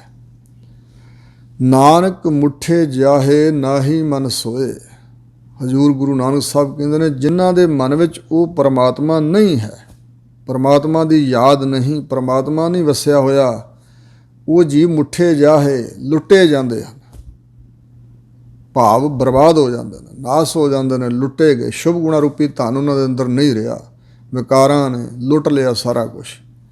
ਪੌੜੀ ਸਤਿਗੁਰੂ ਨਾਨਕ ਦੇਵ ਮਹਾਰਾਜ ਜੀ ਪੌੜੀ ਦੁਆਰਾ ਉਪਦੇਸ਼ ਦੇ ਰਹੇ ਨੇ, ਪੂਰੇ ਗੁਰ ਕੀ ਕਾਰ ਕਰਮ ਕਮਾਈ ਹੈ। ਜਿਹੜੀ ਪੂਰਿਆਂ ਗੁਰਾਂ ਨੇ ਕਾਰ ਕਰਨੀ ਦੱਸੀ ਹੈ ਨਾ ਸੇਵਕ ਨੂੰ, ਜਿਸ ਕਾਰ ਕਰਨ ਲਈ ਸਾਨੂੰ ਹਜ਼ੂਰ ਨੇ ਲਾਇਆ, ਜੋ ਉਪਦੇਸ਼ ਦਿੱਤਾ, ਗੁਰ ਕਹੇ ਆਸਾ ਕਾਰ ਕਮਾਓ, ਗੁਰ ਕੀ ਕਰਨੀ ਕਾਹੇ ਧਾਵੋ ਬਚਨ ਹਨ। ਜਾਂ ਗੁਰ ਸਿੱਖ ਮੀਤ ਚੱਲਾਹੁ ਗੁਰ ਚਾਲੀ, ਜੋ ਗੁਰ ਕਹੈ ਸੋਈ ਭਲ ਮਾਨੋ, ਹਰ ਹਰ ਕਥਾ ਨਿਰਾਲੀ। ਪੂਰੇ ਗੁਰੂ ਦੀ ਦੱਸੀ ਹੋਈ ਕਾਰ ਭਾਵ ਕੰਮ ਭਗਤੀ, ਕਾਰ ਕਰਨੀ, ਪੂਰੇ ਗੁਰੂ ਦੀ ਜਿਹੜੀ ਦੱਸੀ ਕਰਨੀ ਹੈ, ਕਰਮ ਕਮਾਈ ਹੈ। ਇਹ ਵਾਹਿਗੁਰੂ ਦੀ ਕਰਮ ਬਖਸ਼ਿਸ਼ ਦੁਆਰਾ ਹੀ ਇਹ ਕਾਰ ਕਮਾਈ ਜਾ ਸਕਦੀ ਹੈ। ਗੁਰਮਤੀ ਆਪ ਗਵਾਏ ਨਾਮ ਧਿਆਈ ਹੈ। ਵਾਹਿਗੁਰੂ ਦਾ ਨਾਮ ਕਿਵੇਂ ਧਿਆਇਆ ਜਾਂਦਾ, ਸਿਮਰਿਆ ਜਾਂਦਾ? ਕਹਿੰਦੇ ਗੁਰੂ ਦੀ ਮੱਤ ਸਿੱਖਿਆ ਅਨੁਸਾਰ ਚੱਲ ਕੇ ਆਪਾ ਭਾਵ ਆਪਣਾ ਆਪ ਹੰਕਾਰ ਗਵਾ ਕੇ ਫਿਰ ਪ੍ਰਮਾਤਮਾ ਦਾ ਨਾਮ ਰਾਧਿਆ ਜਾਂਦਾ। ਦੂਜੀ ਕਾਰਾ ਲੱਗ ਜਨਮ ਗਵਾਈ ਹੈ। ਵਾਹਿਗੁਰੂ ਦੇ ਸਿਮਰਨ ਦੀ ਗੁਰੂ ਦੀ ਦੱਸੀ ਕਾਰ ਛੱਡ ਕੇ ਜੇ ਹੋਰ ਕਾਰਾਂ 'ਚ ਲੱਗ ਜੇ ਵੀ ਮੈਂ ਤਾਂ ਯੋਗਾ ਅਭਿਆਸ ਹੀ ਕਰਨਾ, ਮੈਂ ਤਾਂ ਇਸ ਤਰ੍ਹਾਂ ਤਪੱਸਿਆ ਕਰਨੀ ਹੈ, ਮੈਂ ਤਾਂ ਤੀਰਥਾਂ 'ਤੇ ਨਹਾਉਣਾ, ਮੈਂ ਤਾਂ ਇਕੱਲਾ ਦਾਨ ਹੀ ਕਰਨਾ, ਮੈਂ ਨਹੀਂ ਗੁਰੂ ਮਹਾਰਾਜ ਦਾ ਬਚਨ ਮੰਨਣਾ, ਆਪਣੀ ਮਰਜ਼ੀ ਕਰਨੀ। ਜਿਹੜੀ ਹੋਰ ਕਾਰ ਹੈ, ਹੋਰ ਕਾਰ ਵੇਕਾਰ ਹੈ, ਇੱਕ ਸੱਚੀ ਕਾਰ ਹੈ ਲਾਇਆ। ਸੱਚੀ ਕਾਰ ਨੂੰ ਛੱਡ ਕੇ ਜਿਹੜੀ ਹੋਰ ਕਾਰ ਵਿੱਚ ਲੱਗ ਜਾਣਾ, ਉਹਦੇ ਨਾਲ ਜਨਮ ਗਵਾ ਲਈਦਾ। ਮਨੁੱਖਾ ਜਨਮ ਵਿਅਰਥ ਗਵਾ ਲਈਦਾ, ਕੌਡੀਆਂ ਦੇ ਭਾਅ, ਐਵੇਂ ਹੀ ਸਮਾਂ ਬਰਬਾਦ ਕਰ ਲੈਣਾ। ਵਿਣ ਨਾਵੈ ਸਭ ਵਿਸ ਪਹਿਜੈ ਖਾਈਏ। ਵਾਹਿਗੁਰੂ ਜੀ ਦਾ ਨਾਮ ਸਾਡੇ ਜੀਵਨ ਵਿੱਚ ਹੈ ਨਹੀਂ, ਤਾਂ ਜਿਵੇਂ ਬਚਨ ਕੀਤਾ, ਨਾਮ ਬਿਨਾਂ ਜੋ ਪਹਿਰੈ ਖਾਏ। ਵਾਹਿਗੁਰੂ ਦਾ ਨਾਮ ਜਪਦਾ ਹੀ ਨਹੀਂ, ਰਸਨਾ ਨਾਲ ਬੋਲਦਾ ਹੀ ਨਹੀਂ, ਅਤੇ ਜੋ ਪਹਿਰਦਾ ਬਸਤਰ, ਜੋ ਖਾਂਦਾ ਭੋਜਨ, ਜਿਉਂ ਕੂਕਰ ਜੂਠਨ ਮਹਿ ਪਾਏ, ਜਿਵੇਂ ਕੁੱਤਾ ਜੂਠ ਦੇ ਵਿੱਚ ਆਪਣਾ ਮੂੰਹ ਪਾਉਂਦਾ, ਇਸ ਤਰ੍ਹਾਂ ਦਾ ਉਹਦਾ ਖਾਜਾ ਭੋਜਾ ਉਸ ਵਿਅਕਤੀ ਦਾ ਜੀਵਨ ਹੈ। ਵਿਣ ਨਾਵੈ ਸਭ ਵਿਸ ਪਹਿਜੈ ਖਾਏ। ਬਿਨਾਂ ਨਾਮ ਤੋਂ ਜੋ ਪਹਿਨਣਾ ਬਸਤਰਾਂ ਦਾ, ਬੜੇ ਬੜੇ ਸੋਹਣੇ ਲੋਕ ਪੁਸ਼ਾਕੇ, ਮਹਿੰਗੀਆਂ ਪੁਸ਼ਾਕਾਂ ਪਹਿਨਦੇ, ਜਿਵੇਂ ਨਰਿੰਦਰ ਮੋਦੀ ਕਹਿੰਦੇ 10 ਲੱਖ ਦਾ ਸੂਟ ਬਣਾ ਕੇ ਦਿੰਦੇ ਆ ਬਾਨੀ ਹੋਣੀ ਉਸ ਨੂੰ। ਸੋ ਇਸ ਪ੍ਰਕਾਰ ਵਿਣ ਨਾਵੈ ਸਭ ਵਿਸ ਪਹਿਜੈ ਖਾਏ। ਜੋ ਵੰਨ ਸਵੰਨੇ ਮਹਿੰਗੇ ਮਹਿੰਗੇ ਖਾਣੇ ਵੀ ਇੰਨੇ ਰੁਪਈਆਂ ਦੀ, ਇੰਨੇ ਹਜ਼ਾਰਾਂ ਦੀ, 30-30 ਹਜ਼ਾਰ ਦੀ, 50-50 ਹਜ਼ਾਰ ਦੀ ਇੱਕ ਡਿਸ਼, ਇੱਕ ਥਾਲੀ ਹੈ ਜੀ। ਮਹਿੰਗੇ ਖਾਣੇ ਖਾਂਦੇ। ਮਹਾਰਾਜ ਕਹਿੰਦੇ ਨੇ ਮਹਿੰਗੀਆਂ ਪੁਸ਼ਾਕਾਂ, ਮਹਿੰਗੇ ਖਾਣੇ, ਜੇ ਰੱਬ ਦਾ ਨਾਮ ਜੀਵਨ ਵਿੱਚ ਹੈ ਨਹੀਂ ਤੇ ਸਾਰਾ ਵਿਸ ਜ਼ਹਿਰ ਰੂਪ ਹੀ ਹੈ ਜੀਵ ਵਾਸਤੇ। ਕਿਉਂਕਿ ਅੱਜ ਖਾ ਰਿਹਾ ਹੈ, ਜਿੱਦਣ ਇਹ ਸਰੀਰ ਮੁਰਦਾ ਹੋ ਗਿਆ, ਖਬਰੇ ਅਗਲੇ ਜਹਾਨ ਕੀ ਹਾਲਤ ਹੋਵੇ ਇਸ ਸਰੀਰ ਦੇ ਮੁਰਦਾ ਹੋਣ ਤੋਂ। ਇਹ ਜੀਵਨ ਤੇ ਬਹੁਤਾ ਲੰਮਾ ਸਮਾਂ ਹੈ ਨਹੀਂ ਨਾ, ਸਦਾ ਦਾ ਜੀਵਨ ਤਾਂ ਹੈ ਨਹੀਂ ਹੈ। ਇਸ ਕਰਕੇ ਇਹ ਵਿਸ ਜ਼ਹਿਰ ਵੀ ਬਣ ਜਾਣਗੇ। ਖਾਧੇ ਪੀਤੇ ਪਦਾਰਥ ਤੇ ਪਹਿਨੀਆਂ ਪੁਸ਼ਾਕਾਂ ਜ਼ਹਿਰ ਬਣ ਸਕਦੀਆਂ ਜੇ ਜੀਵਨ ਵਿੱਚ ਨਾਮ ਨਹੀਂ ਆਇਆ। ਨਾਮ ਨੇ ਮਨ ਦੀ ਮੈਲ ਧੋਣੀ, ਨਾਮ ਨੇ ਬੁਰਾਈਆਂ ਤੋਂ ਬਚਾਉਣਾ। ਸੱਚਾ ਸ਼ਬਦ ਸਲਾਹੇ ਸੱਚ ਸਮਾਈ ਹੈ। ਗੁਰਾਂ ਦੇ ਮੁਖ ਤੋਂ ਉਚਾਰਿਆ ਹੋਇਆ ਜੋ ਸੱਚਾ ਸ਼ਬਦ ਹੈ, ਨਾਮ ਉਪਦੇਸ਼ ਸ਼ਬਦ ਗੁਰੂ ਕੀ ਬਾਣੀ, ਇਸ ਸ਼ਬਦ ਨੂੰ ਸਲਾਹੁਣਾ, ਵਡਿਆਈ ਕਰਨੀ। ਸੱਚਾ ਸ਼ਬਦ ਬ੍ਰਹਮ ਪਰਮਾਤਮਾ, ਸ਼ਬਦ ਦਾ ਅਰਥ ਬ੍ਰਹਮ ਵੀ ਹੈ ਨਾ। ਜੋ ਸੱਚਾ ਬ੍ਰਹਮ ਹੈ ਉਸ ਨੂੰ ਸਲਾਹੁਣਾ, ਇਹ ਸਲਾਹੁਣ ਨਾਲ ਸੱਚ ਸਮਾਈ ਹੈ। ਸੱਚ ਸਰੂਪ ਪਰਮੇਸ਼ਰ ਵਿੱਚ ਹੀ ਸਮਾ ਜਾਈਦਾ। ਵਿਣ ਸਤਿਗੁਰ ਸੇਵੇ ਨਾਹੀਂ ਸੁਖ ਨਿਵਾਸ, ਫਿਰ ਆਈ ਹੈ। ਬਿਨਾਂ ਸਤਿਗੁਰੂ ਦੀ ਸੇਵਾ ਭਗਤੀ ਟਹਿਲ ਕਮਾਉਣ ਤੋਂ, ਸਤਿਗੁਰੂ ਦੀ ਸ਼ਰਨ ਪੈ ਕੇ ਉਪਦੇਸ਼ ਲੈ ਕੇ ਕਮਾਉਣ ਤੋਂ ਬਗੈਰ, ਸਤਿਗੁਰੂ ਦੀ ਦੱਸੀ ਸੇਵਾ ਕਰਨ ਤੋਂ ਬਗੈਰ ਸਾਡਾ ਜੀਆਂ ਦਾ ਸੁਖ ਦੇ ਵਿੱਚ ਨਿਵਾਸ ਨਹੀਂ ਹੋ ਸਕਦਾ। ਫਿਰ ਆਈ ਹੈ, ਫਿਰ ਦੁਬਾਰਾ ਪੁਨ੍ਹਾ ਬੋੜ ਘੜੀ ਮੁੜੀ ਬਾਰ ਆਉਂਦੇ ਰਵਾਂਗੇ ਦੁਨੀਆ ਤੇ। ਇਹ ਜ਼ਰੂਰੀ ਨਹੀਂ ਵੀ ਮਨੁੱਖੀ ਬਣ ਕੇ ਆਵਾਂਗੇ, ਨਹੀਂ। 184 ਜੂਨ ਸਬਾਈ, ਮਾਨਸ ਕਉ ਪ੍ਰਭ ਦੀ ਵਡਿਆਈ। ਪਰ ਨਾਲ ਲਿਖਿਆ ਇਸ ਪੌੜੀ ਤੇ ਜੋ ਨਰ ਚੁੱਕਾ। ਇਹ ਪੌੜੀ ਹੈ ਮੁਕਤ ਹੋਣ ਲਈ, ਪਰ ਜਿਹੜਾ ਇਸ ਪੌੜੀ ਤੋਂ ਚੁੱਕ ਗਿਆ, ਖੁੰਝ ਗਿਆ, ਸੋ ਆਏ ਜਾਏ ਦੁੱਖ ਪਾਏਗਾ। ਉਹ ਹੋਰ ਨਾ ਜੂਨਾ ਚਾਹੁੰਦਾ ਜਾਂਦਾ, ਫਿਰ ਦੁੱਖ ਪਾਉਂਦਾ ਰਹੇਗਾ। ਸੋ ਹਜ਼ੂਰ ਕਹਿੰਦੇ ਨੇ ਦੁਨੀਆ ਖੋਟੀ ਰਾਸ ਕੂੜ ਕਮਾਈ ਹੈ। ਦੀਨ ਨੂੰ ਛੱਡ ਕੇ ਨਾ, ਪਰਲੋਕ ਦਾ ਖਿਆਲ ਛੱਡ ਕੇ, ਵਾਹਿਗੁਰੂ ਦੀ ਬੰਦਗੀ ਛੱਡ ਕੇ, ਜਿਹੜੀ ਦੁਨੀਆ ਦੇ ਵਿੱਚ ਅਸੀਂ ਪੂੰਜੀ ਇਕੱਠੀ ਕਰਦੇ ਹਾਂ, ਦੁਨੀਆ ਦੇ ਤਮਾਮ ਧੰਦੇ, ਦੁਨੀਆਦਾਰਾਂ ਵਾਲੇ ਸਾਰੇ ਕੰਮ, ਇਹ ਰਾਸ ਜੋ ਕੁਛ ਅਸੀਂ ਇਕੱਠੀ ਕਰਦੇ ਹਾਂ, ਪੂੰਜੀ ਸਭ ਖੋਟੀ ਹੈ। ਆਗਿਆ ਦਰਗਹਿ ਕਾਮ ਨਾ ਆਵੈ, ਛੋੜ ਚੱਲੈ ਬਿਮਾਨੀ। ਜੋ ਕੁਛ ਵੀ ਕਮਾਉਂਦਾ ਮਨੁੱਖ, ਇਹ ਖੋਟੀ ਰਾਸ ਹੈ, ਕੂੜ ਕਮਾਈ ਹੈ। ਜੋ ਕੁਝ ਅਸੀਂ ਕੂੜ ਝੂਠ ਕਮਾ ਰਹੇ ਹਾਂ, ਸੰਸਾਰ ਸਭ ਝੂਠ ਹੈ, ਤੇ ਜੋ ਸੰਸਾਰ ਵਾਸਤੇ ਕਮਾ ਰਹੇ ਸਭ ਝੂਠ ਹੈ। ਨਾਨਕ ਸੱਚ ਖਰਾ ਸਲਾਹੇ ਪਤ ਸਿਉ ਜਾਈ ਹੈ। ਜੋ ਸੱਚ ਹੈ ਪਰਮਾਤਮਾ, ਸੱਚ ਹੈ ਉਸ ਦਾ ਨਾਮ, ਉਹ ਹੈ ਖਰਾ, ਸ਼ੁੱਧ, ਪਵਿੱਤਰ, ਉਜਲ। ਉਸ ਉਜਲ ਸੱਚ ਨੂੰ ਜੇ ਸਲਾਹੁੰਦੇ ਰਹੀਏ, ਭਾਵ ਸਿਫਤੋ ਸਿਫਾਤ ਕਰੀਏ ਉਸ ਸੱਚ ਸਰੂਪ ਵਾਹਿਗੁਰੂ ਦੀ, ਤਾਂ ਪਤ ਇੱਜ਼ਤ ਦੇ ਨਾਲ ਜਾਈਦਾ ਪਰਮਾਤਮਾ ਦੇ ਦਰ 'ਤੇ। ਜਿਵੇਂ ਕਿਸੇ ਦਾ ਕੋਈ ਧੀ ਪੁੱਤ ਘਰੋਂ ਪ੍ਰਦੇਸ਼ ਜਾਏ, ਜੇ ਤਾਂ ਉੱਥੋਂ ਖੱਟ ਕੇ ਕਮਾ ਕੇ ਲਿਆਏ, ਤਾਂ ਦਿਨ ਦਿਹਾੜੇ ਚਿੱਟੇ ਦਿਨ ਘਰ 'ਚ ਆਉਂਦਾ, ਬਾਹਾਂ ਲਮਕਾਉਂਦਾ, ਬੜੇ ਸਤਿਕਾਰ ਨਾਲ ਲੋਕ ਉਹਨੂੰ ਵੇਖਦੇ ਨੇ ਵੀ ਕੁਛ ਲਿਆਇਆ ਕਮਾ ਕੇ, ਖੱਟੀ ਖੱਟ ਕੇ ਲਿਆਇਆ। ਆ ਕੇ ਘਰ ਮਹਿਲ ਬਣਾਉਣ 'ਤੇ ਕਈ ਕੁਛ ਕੀਤਾ। ਦੁਨੀਆ 'ਚ ਪ੍ਰਗਟ ਹੁੰਦੀ ਹੈ ਗੱਲ। ਅਤੇ ਜੇ ਪਿਓ ਦੀ ਜਾਇਦਾਦ ਵੇਚ ਵੱਟ ਕੇ ਪ੍ਰਦੇਸ਼ ਜਾ ਕੇ ਸਭ ਕੁਝ ਉਜਾੜ ਕੇ ਖਾਲੀ ਹੱਥ ਆਏ, ਅਤੇ ਲੁਕ ਛੁਪ ਕੇ ਹਨੇਰੇ ਸਵੇਰੇ ਘਰ ਵੜਦਾ, ਲੋਕ ਵੇਖ ਨਾ ਲੈਣ, ਫਿਰ ਕਈ ਦਿਨ ਲੁਕਿਆ ਛੁਪਿਆ ਰਹਿੰਦਾ। ਲੋਕਾਂ ਪੁੱਛਣਾ ਕੀ ਲਿਆਇਆ, ਕੁਛ ਕੀਤਾ ਨਹੀਂ, ਕਿੱਦਾਂ ਰਿਹਾ ਬਈ ਤੇਰਾ ਸਫ਼ਰ, ਬਾਹਰ ਵਿਦੇਸ਼ ਵਿੱਚ ਗਿਆ ਸੀ, ਕੁਛ ਲਿਆਂਦਾ ਕਿ ਨਹੀਂ। ਇਸ ਕਰਕੇ ਇਸੇ ਤਰ੍ਹਾਂ ਹੀ ਇਸ ਮਾਤ ਲੋਕ ਤੇ ਅਸੀਂ ਸਵਾਸਾਂ ਰੂਪੀ ਪੂੰਜੀ ਜੋ ਵਾਹਿਗੁਰੂ ਵੱਲੋਂ ਮਿਲੀ ਹੈ ਲੈ ਕੇ ਆਏ ਹਾਂ। ਅਤੇ ਜੇ ਇਹਨੂੰ ਕੌਡੀਆਂ ਦੇ ਭਾਅ ਰੋਲ ਜਾਈਏ, ਬਰਬਾਦ ਕਰ ਜਾਈਏ, ਵਿਸ਼ਿਆਂ ਵਿਕਾਰਾਂ 'ਚ ਸੰਸਾਰ ਦੇ ਵਿੱਚ ਖਚਤ ਹੋਏ, ਕੁਝ ਵੀ ਨਾ ਖਟੀਏ, ਨਾ ਸਵਾਸਾਂ ਨਾਲ ਲਾਭ ਕੁਝ ਨਾ ਖਟੀਏ, ਅਤੇ ਫਿਰ ਸਾਨੂੰ ਸਿਆਣੇ ਕੋਈ ਨਹੀਂ ਕਹੇਗਾ ਅਤੇ ਇੱਜ਼ਤ ਕੋਈ ਨਹੀਂ ਦੇਵੇਗਾ ਵਾਹਿਗੁਰੂ ਦੇ ਦਰ 'ਤੇ। ਸ਼ਲੋਕ ਮਹੱਲਾ ਪਹਿਲਾ। ਪਹਿਲੇ ਪਾਤਸ਼ਾਹ ਸਤਿਗੁਰੂ ਨਾਨਕ ਦੇਵ ਮਹਾਰਾਜ ਜੀ ਸ਼ਲੋਕ ਉਚਾਰਦੇ ਹਨ, ਪਵਿੱਤਰ ਬਚਨ ਉਚਾਰਦੇ ਹਨ, ਕਲਿਆਣਕਾਰੀ ਬਚਨ ਉਚਾਰਦੇ ਹਨ। ਤੁਧ ਭਾਵੈ ਤਾਂ ਵਾਵਹਿ ਗਾਵਹਿ। ਹੇ ਵਾਹਿਗੁਰੂ, ਜੋ ਤੁਹਾਨੂੰ ਭਾਉਂਦਾ ਹੈ, ਤੁਹਾਨੂੰ ਚੰਗਾ ਲੱਗਦਾ ਹੈ, ਤੁਹਾਡੀ ਰਜ਼ਾ ਹੁੰਦੀ ਹੈ, ਤਾਂ ਵਜਾਉਣ ਵਾਲੇ ਵਜੰਤਰੀ ਵਜਾਉਂਦੇ ਨੇ, ਗਾਉਣ ਵਾਲੇ ਗਾਉਂਦੇ ਨੇ। ਤੁਹਾਡੀ ਰਜ਼ਾ ਵਿੱਚ ਹੀ ਕੁਝ ਲੋਕ ਵਾਜੇ ਸਾਜ਼ ਵਜਾ ਰਹੇ ਨੇ, ਕੁਝ ਗਾ ਰਹੇ ਨੇ। ਤੁਧ ਭਾਵੈ ਜਲ ਨਹਾਵਹਿ। ਤੁਹਾਨੂੰ ਭਾਉਂਦਾ ਹੀ ਹੈ, ਤੁਹਾਡੀ ਰਜਾ ਹੀ ਆ, ਤੁਸੀਂ ਤੁਹਾਡੇ ਹੁਕਮ ਵਿੱਚ ਸਵਾਸ ਚੱਲ ਰਹੇ ਨੇ। ਉਹੋ ਜਿਹੀ ਮਤਬੁੱਧ ਉਹਨਾਂ ਜੀਆਂ ਦੇ ਅੰਦਰ, ਅਤੇ ਉਹ ਜਲ ਵਿੱਚ ਇਸ਼ਨਾਨ ਕਰਦੇ ਨੇ, ਭਾਵ ਤੀਰਥਾਂ ਦੇ ਜਾ ਨਹਾਉਂਦੇ ਨੇ। ਜਾਂ ਤੁਧ ਭਾਵੈ ਤਾਂ ਕਰਹਿ ਵਿਭੂਤਾ।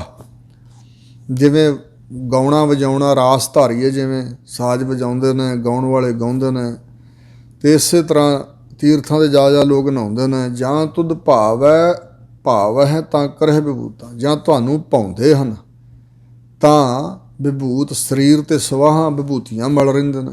ਸਿੰਘੀ ਨਾਦ ਵਿੱਚ ਭਾਵ ਜੋਗੀ, ਅਤੇ ਸਿੰਘ ਵਰਗਾ ਨਾਦ ਵਾਜਾ ਵਜਾਉਂਦੇ ਨੇ। ਜਾਂ ਤੁਧ ਭਾਵੈ ਤਾਂ ਪੜ੍ਹੇ ਕਿਤਾਬਾਂ। ਜਾਂ ਤੁਹਾਨੂੰ ਭਾਉਂਦਾ ਹੈ ਤਾਂ ਜਿਹੜੀਆਂ ਸਾਮੀ ਪੁਸਤਕਾਂ ਹਨ, ਵਿਦੇਸ਼ੀ ਧਰਮਾਂ ਦੀਆਂ ਕਿਤਾਬਾਂ, ਤੁਰੇਤ, ਜੰਬੂਰ, ਅੰਜੀਲ, ਕੁਰਾਨ ਸ਼ਰੀਫ ਆਦਿਕ ਉਹ ਪੜ੍ਹਦੇ ਹਨ। ਮੁੱਲਾ ਸ਼ੇਖ ਕਹਾਵੈ ਤਾਂ ਆਪਣੇ ਆਪ ਨੂੰ ਮੁੱਲਾ ਮੁਲਾਣੇ ਅਤੇ ਸ਼ੇਖ ਬਿਰਧੀ ਜਾਤੀ ਵਾਲੇ ਮੁਸਲਮਾਨ ਸਿਆਣਿਆਂ ਜਿਹੜੇ ਆਉਂਦੇ ਨੇ ਉਹ ਕਹਾਉਂਦੇ ਨੇ। ਜਾਂ ਤੁਧ ਭਾਵੈ ਤਾਂ ਹੋਵਹਿ ਰਾਜੇ। ਜਾਂ ਤੁਹਾਨੂੰ ਭਾਉਂਦਾ ਅਤੇ ਕੁਝ ਲੋਕ ਰਾਜੇ ਬਣ ਜਾਂਦੇ ਨੇ। ਰਸ ਕਸ ਬਹੁਤ ਕਮਾਵੈ। ਬੜੇ ਰਸ ਕਸ ਕਸੀਸ ਦੇ ਕੇ ਕਿਹੜੀ ਸ਼ਰਾਬ ਆਦਿਕ ਜਿਹੜੇ ਕਸ ਨੇ ਉਹ ਬੜਾ ਕਮਾਉਂਦੇ ਨੇ, ਮਤਲਬ ਵੀ ਬਹੁਤ ਭੋਗਦੇ ਨੇ। ਜਾਂ ਤੁਧ ਭਾਵੈ ਤੇਗ ਵਗਾਵਹਿ। ਜੇ ਤੁਹਾਨੂੰ ਭਾਉਂਦਾ ਚੰਗਾ ਲੱਗਦਾ ਜਾਂ ਤੁਹਾਡੀ ਰਜਾ ਹੈ ਅਤੇ ਤੁਹਾਡੀ ਰਜਾ ਵਿੱਚ ਉਹ ਤੇਗ ਵਾਹੁੰਦੇ ਨੇ, ਚਲਾਉਂਦੇ ਨੇ। ਸਿਰ ਮੁੰਡੀ ਕੱਟ ਜਾਵੇ। ਮੁੰਡੀ ਨਾਮ ਗਰਦਨ ਦਾ ਹੈ। ਗਰਦਨ ਤੋਂ ਸਿਰ ਵੱਢ ਦਿੰਦੇ ਨੇ, ਕੱਟ ਕੇ ਜਾਂਦੇ ਹਨ, ਕੱਟ ਦਿੰਦੇ ਨੇ। ਮੈਦਾਨੇ ਜੰਗ 'ਚ ਜਾਂ ਕਿਤੇ ਵੀ ਤੇਗ ਚਲਾ ਕੇ ਕਤਲ ਕਰਦੇ ਨੇ। ਸਿਰ 'ਤੇ ਮੁੰਡੀ ਤੋਂ ਸਿਰ, ਧੌਣ ਤੋਂ ਸਿਰ ਵੱਢ ਦਿੰਦੇ ਨੇ। ਜਾਂ ਤੁਧ ਭਾਵੈ ਜਾਹੇ ਦਸੰਤਰ ਸੁਣ ਗੱਲਾਂ ਘਰ ਆਵਹਿ। ਜੇ ਤੁਹਾਡੀ ਰਜਾ ਹੁੰਦੀ ਹੈ, ਤੁਹਾਨੂੰ ਭਾਉਂਦਾ ਹੈ ਤਾਂ ਜਾਂਦੇ ਹਨ ਦੇਸਾਂ ਦਸੰਤਰਾਂ 'ਚ, ਹੋਰਨਾਂ ਦੇਸ਼ਾਂ ਦੇ ਅੰਦਰ, ਅਤੇ ਹੋਰਨਾਂ ਦੇਸ਼ਾਂ ਇਲਾਕਿਆਂ ਦੀਆਂ ਉੱਥੋਂ ਦੀਆਂ ਗੱਲਾਂ ਸੁਣ ਕੇ ਘਰ ਆ ਜਾਂਦੇ ਹਨ, ਕੇਵਲ ਗੱਲਾਂ ਹੀ ਸੁਣ ਕੇ। ਜਾਂ ਤੁਧ ਭਾਵੈ ਨਾਇ ਰਚਾਵੈ। ਜਾਂ ਤੁਹਾਨੂੰ ਚੰਗਾ ਲੱਗਦਾ ਤਿਕਨਾਂ ਨੂੰ ਤੁਸੀਂ ਆਪਣੇ ਨਾਮ ਦੇ ਵਿੱਚ ਰਚਾ ਦਿੰਦੇ ਹੋ, ਤਦਾਕਾਰ ਕਰ ਦਿੰਦੇ ਹੋ, ਉਹ ਰਚ ਮਿਚ ਜਾਂਦੇ ਨੇ ਤੁਹਾਡੇ ਨਾਮ ਅੰਦਰ। ਤੁਧ ਭਾਣੇ ਤੂੰ ਭਾਵੈ। ਸੱਚੇ ਪਾਤਸ਼ਾਹ ਜਿਹੜੇ ਤੁਹਾਡੇ ਭਾਣੇ 'ਚ ਰਹਿੰਦੇ ਨੇ ਉਹ ਤੂੰ ਦਾ ਮਤਲਬ ਤੈਨੂੰ, ਤੁਹਾਨੂੰ ਭਾਉਂਦੇ ਚੰਗੇ ਲੱਗਦੇ ਨੇ। ਹੈ ਸਾਰੇ ਤੁਹਾਡੀ ਰਜਾ ਦੇ ਅੰਦਰ, ਪਰ ਜਿਹੜੇ ਤੁਹਾਨੂੰ ਪਸੰਦ ਆਉਣ ਵਾਲੇ ਉਹ ਕਿਹੜੇ ਨੇ? ਜਿਹੜੇ ਤੁਹਾਡੇ ਭਾਣੇ ਹੁਕਮ ਦੇ ਅੰਦਰ ਚੱਲਦੇ ਨੇ। ਨਾਨਕ ਏਕ ਕਹੈ ਬੇਨੰਤੀ ਹੋਰ ਸਗਲੇ ਕੂੜ ਕਮਾਵਹਿ। ਸਤਿਗੁਰੂ ਨਾਨਕ ਦੇਵ ਮਹਾਰਾਜ ਕਹਿੰਦੇ ਨੇ ਕਿ ਅਸੀਂ ਇੱਕ ਬੇਨਤੀ ਕਰਦੇ ਹਾਂ ਕਿ ਜਿਹੜੇ ਤਾਂ ਵਾਹਿਗੁਰੂ ਦੇ ਭਾਣੇ ਵਿੱਚ ਪ੍ਰਸੰਨ ਰਹਿੰਦੇ ਨੇ, ਦੁੱਖ ਸੁੱਖ ਸਿਮਰੀ ਤਹਿ ਮੌਜੂਦ, ਇੰਝ ਸਮਝਦੇ ਨੇ। ਜਾਂ ਸੁਖ ਤਾਂ ਸੋ ਰਾਵਿਓ ਦੁੱਖ ਪੀ ਸੰਭਾਲੇ ਹੋਏ। ਨਾਨਕ ਕਹੈ ਸਿਆਣੀਏ ਕੰਤ ਮਿਲਾਵਾ ਹੋਏ। ਸੋ ਜੇ ਸੁਖ ਦੇ ਤਾਂ ਤੁਝੇ ਰਾਧੀ, ਦੁੱਖ ਪੀ ਤੁਝੇ ਧਿਆਈ। ਜੇ ਭੁੱਖ ਦੇ ਤਾਂ ਇੱਥੇ ਰਾਜਾਂ, ਦੁੱਖ ਵਿੱਚ ਸੁਖ ਮਨਾਏ। ਇਸ ਪ੍ਰਕਾਰ ਮਹਾਰਾਜ ਕਹਿੰਦੇ ਨੇ ਕਿ ਹੋਰ ਸਾਰੇ ਜੋ ਭਾਣੇ ਵਿੱਚ ਨਹੀਂ ਚੱਲਦੇ, ਰਜਾ 'ਚ ਨਹੀਂ ਚੱਲਦੇ, ਉਹ ਸਾਰੇ ਕੂੜ ਝੂਠ ਹੀ ਕਮਾਉਂਦੇ ਪਏ ਨੇ। ਮਹੱਲਾ ਪਹਿਲਾ। ਪਹਿਲੇ ਪਾਤਸ਼ਾਹ ਸਤਿਗੁਰੂ ਨਾਨਕ ਦੇਵ ਮਹਾਰਾਜ ਜੀ ਬਚਨ ਉਚਾਰਦੇ ਹਨ, ਜਾਂ ਤੂੰ ਵੱਡਾ ਸਭ ਵਡਿਆਈਆਂ। ਹੇ ਵਾਹਿਗੁਰੂ, ਜਦੋਂ ਤੂੰ ਵੱਡਾ ਹੈ ਸਭ ਤੋਂ, ਬਹੁਤ ਵੱਡਾ, ਬਹੁਤ ਵੱਡਾ, ਸਾਰਿਆਂ ਵੱਡਿਆਂ ਤੋਂ ਵੱਡਾ, ਤਾਂ ਫਿਰ ਮਹਾਰਾਜ ਸਭ ਵਡਿਆਈਆਂ ਵਡਿਆਈਆਂ ਹਨ। ਜਗਤ ਵਿੱਚ ਜੋ ਕੁਝ ਫੈਲਿਆ ਹੋਇਆ ਸਭ ਵਡਿਆਈਆਂ ਤੁਹਾਡੀਆਂ ਹੀ ਨੇ ਨਾ। ਫਿਰ ਕੁਝ ਵੀ ਗਲਤ ਨਹੀਂ। ਚੰਗਾ ਹੈ ਚੰਗਾ ਹੋਈ। ਜੋ ਚੰਗਾ ਹੈ ਉਸ ਤੋਂ ਜੋ ਕੁਝ ਹੁੰਦਾ ਚੰਗਾ ਹੀ ਹੁੰਦਾ। ਜਦੋਂ ਤੁਸੀਂ ਚੰਗੇ ਹੋ, ਤੁਹਾਡੇ 'ਤੇ ਕੋਈ ਬੁਰਿਆਈ ਨਹੀਂ, ਤੁਹਾਡੇ 'ਚ ਕੋਈ ਊਣਤਾ ਹੀ ਨਹੀਂ। ਜਦੋਂ ਤੁਸੀਂ ਵੱਡੇ ਹੋ ਤਾਂ ਸਭ ਵਡਿਆਈਆਂ ਪਸਰੀਆਂ ਹੋਈਆਂ। ਜਦੋਂ ਤੁਸੀਂ ਚੰਗੇ ਹੋ ਤਾਂ ਚੰਗੇ ਤੋਂ ਸਭ ਜੋ ਕੁਝ ਹੁੰਦਾ ਚੰਗਾ ਹੀ ਹੁੰਦਾ। ਜਾਂ ਤੂੰ ਸੱਚਾ ਤਾਂ ਸਭ ਕੁਝ ਸੱਚਾ। ਜਦੋਂ ਤੁਸੀਂ ਮਹਾਰਾਜ ਸੱਚ ਸਰੂਪ ਹੋ ਅਤੇ ਜੋ ਤੁਹਾਡਾ ਬਣਾਇਆ ਹੋਇਆ ਸਭ ਕੁਝ ਸੱਚਾ ਹੀ ਪ੍ਰਤੀਤ ਹੁੰਦਾ, ਕੂੜਾ ਕੋਈ ਨਾ ਕੋਈ। ਫਿਰ ਝੂਠਾ ਕੋਈ ਵੀ ਇੱਕ ਵਿਅਕਤੀ ਨਹੀਂ ਹੈ, ਝੂਠਾ ਕੋਈ ਇੱਕ ਵੀ ਨਹੀਂ ਹੈ। ਆਖਣ ਵੇਖਣ ਬੋਲਣ ਚੱਲਣ ਜੀਵਨ ਮਰਨਾ ਧਾਤ।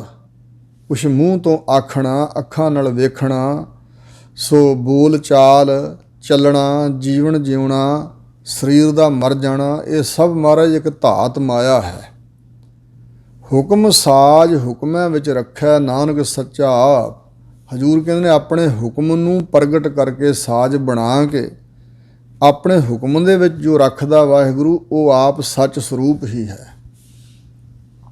ਪੌੜੀ। ਸਤਿਗੁਰੂ ਜੀ ਪੌੜੀ ਵਿੱਚ ਹੋਰ ਬਚਨ ਫਰਮਾ ਰਹੇ ਨੇ, ਸਤਿਗੁਰ ਸੇਵ ਨਿਸੰਗ ਭਰਮ ਚੁਕਾਈ ਹੈ।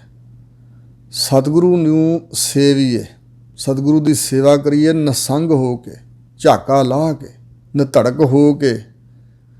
ਤੇ ਇਸ ਤਰ੍ਹਾਂ ਆਪਣੇ ਮਨ ਅੰਦਰੋਂ ਜਿਹੜਾ ਭਰਮ ਹੈ ਉਹ ਚੁਕਾ ਲਈਦਾ, ਦੂਰ ਕਰ ਲਈਦਾ।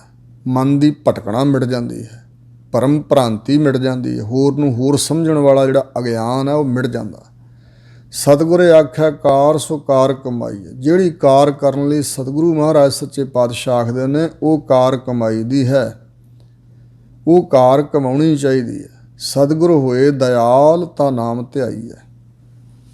ਜਿਵੇਂ ਬਚਨ ਹਨ, ਸਤਿਗੁਰ ਹੋਏ ਦਇਆਲ ਤਾਂ ਸਰਧਾ ਪੂਰੀ ਹੈ। ਸਤਿਗੁਰ ਹੋਏ ਦਇਆਲ ਨਾ ਕਬਹੂ ਝੂਰੀ ਹੈ। ਸਤਿਗੁਰ ਹੋਏ ਦਇਆਲ ਤਾਂ ਦੁੱਖ ਨਾ ਜਾਣੀ ਹੈ। ਸਤਿਗੁਰ ਹੋਏ ਦਇਆਲ ਤਾਂ ਹਰ ਰੰਗ ਮਾਣੀ ਹੈ। ਸਤਿਗੁਰ ਹੋਏ ਦਇਆਲ ਤਾਂ ਸਦ ਹੀ ਸੁਖ ਦੇਹਾ। ਸੋ ਇਸ ਪ੍ਰਕਾਰ ਸਤਿਗੁਰ ਹੋਏ ਦਇਆਲ ਤਾਂ ਨਵਨਿਧ ਪਾਈ ਹੈ। ਸਤਿਗੁਰ ਹੋਏ ਦਇਆਲ ਤਾਂ ਸੱਚ ਸਮਾਈ ਹੈ। ਸੋ ਇਸ ਪ੍ਰਕਾਰ ਹਜ਼ੂਰ ਬਚਨ ਕਰਦੇ ਨੇ ਕਿ ਸਤਿਗੁਰ ਹੋਏ ਦਇਆਲ ਤਾਂ ਨਾਮ ਧਿਆਈ ਹੈ।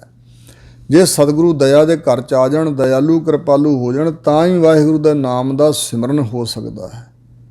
ਲਾਹਾ ਭਗਤ ਸੋ ਸਾਰ ਗੁਰਮੁਖ ਪਾਈ ਹੈ।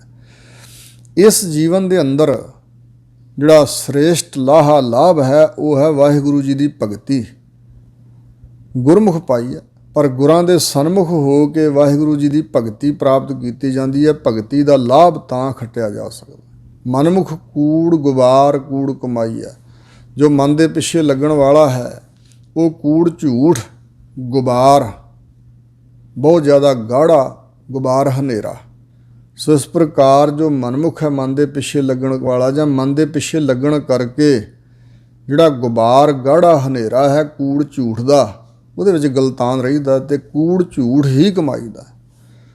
ਧੰਦਾ ਪਿੱਟੇ ਹੋ ਭਾਈਓ ਤੁਮ ਕੂੜ ਕਮਾਓ, ਸੱਚੇ ਦੈ ਦਰ ਜਾਏ ਸੱਚ ਚੁੰਵਾਈ ਹੈ।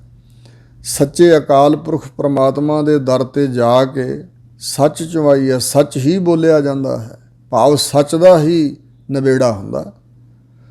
ਸੱਚੋ ਸੱਚ ਨਿਬੇੜਾ ਹੁੰਦਾ। ਵਾਹਿਗੁਰੂ ਪ੍ਰਮਾਤਮਾ ਦੇ ਸੱਚੇ ਦਰ 'ਤੇ ਜਾਏ। ਸੱਚਾ ਅੰਦਰ ਮਹਿਲ ਸੱਚ ਬੁਲਾਈ ਹੈ। ਜੋ ਸੱਚੇ ਅਕਾਲ ਪੁਰਖ ਦਾ ਮਹਿਲ ਹੈ, ਉਸ ਮਹਿਲ ਦੇ ਅੰਦਰ ਸੱਚ ਦੇ ਧਾਰਨੀ ਵਿਅਕਤੀ ਨੂੰ ਹੀ ਬੁਲਾਇਆ ਜਾਂਦਾ। ਸੱਚ ਦੁਆਰਾ ਹੀ ਬੁਲਾਇਆ ਜਾਂਦਾ, ਸਤਿਕਾਰਿਆ ਜਾਂਦਾ। ਨਾਨਕ ਸੱਚ ਸਦਾ ਸਚਿਆਰ ਸੱਚ ਸਮਾਈ ਹੈ। ਹਜ਼ੂਰ ਕਹਿੰਦੇ ਨੇ ਕਿ ਜਿਸ ਦੇ ਹਿਰਦੇ 'ਚ ਭਾਈ ਸੱਚ ਹੈ ਨਾ, ਉਹ ਸਚਿਆਰ ਸੁਰਖਰੂ ਹੈ, ਸੱਚ ਸਮਾਈ ਹੈ। ਸੱਚ ਦੇ ਵਿੱਚ ਹੀ ਉਹ ਸਮਾ ਜਾਂਦਾ ਹੈ, ਲੀਨ ਹੋ ਜਾਂਦਾ ਹੈ। ਸ਼ਲੋਕ ਮਹੱਲਾ ਪਹਿਲਾ। ਪਹਿਲੇ ਪਾਤਸ਼ਾਹ ਸਤਿਗੁਰੂ ਨਾਨਕ ਦੇਵ ਜੀ ਮਹਾਰਾਜ ਬਚਨ ਫਰਮਾਉਂਦੇ ਨੇ, ਕਲ ਕਾਤੀ ਰਾਜੇ ਕਾ ਸਾਈ ਧਰਮ ਪੰਖ ਕਰ ਉਡਰਿਆ। ਕਲਯੁਗ ਦੇ ਅੰਦਰ ਜਿਹੜਾ ਸੁਭਾਅ ਹੈ ਲੋਕਾਂ ਦਾ, ਕਲ ਜਿਹੜੀ ਨਾ ਕਲਯੁਗ, ਇਹ ਲੱਛਣਾਂ ਦਾ ਨਾਮ ਹੀ ਹੈ। ਚੰਗੇ ਲੱਛਣ ਤੇ ਸਤਯੁਗ, ਬੁਰੇ ਲੱਛਣ ਤੇ ਕਲਯੁਗ। ਸੋ ਇਸ ਪ੍ਰਕਾਰ ਬਿਰਤੀਆਂ ਐਸੀਆਂ ਨੇ। ਕਲਯੁਗ ਦਾ ਸਮਾਂ ਕਾਤੀਆਂ ਛੁਰੀਆਂ ਦੀ ਨਿਆਈ ਹੈ ਤੇ ਰਾਜਿਆਂ ਨੇ ਕਸਾਈਆਂ ਜ਼ਾਲਮਾਂ ਦਾ ਰੂਪ ਧਾਰ ਲਿਆ ਹੈ। ਰਾਜੇ ਕਸਾਈ ਜਿਹੜੇ ਜ਼ਾਲਮ ਲੋਕ ਉਹ ਰਾਜੇ ਬਣ ਗਏ।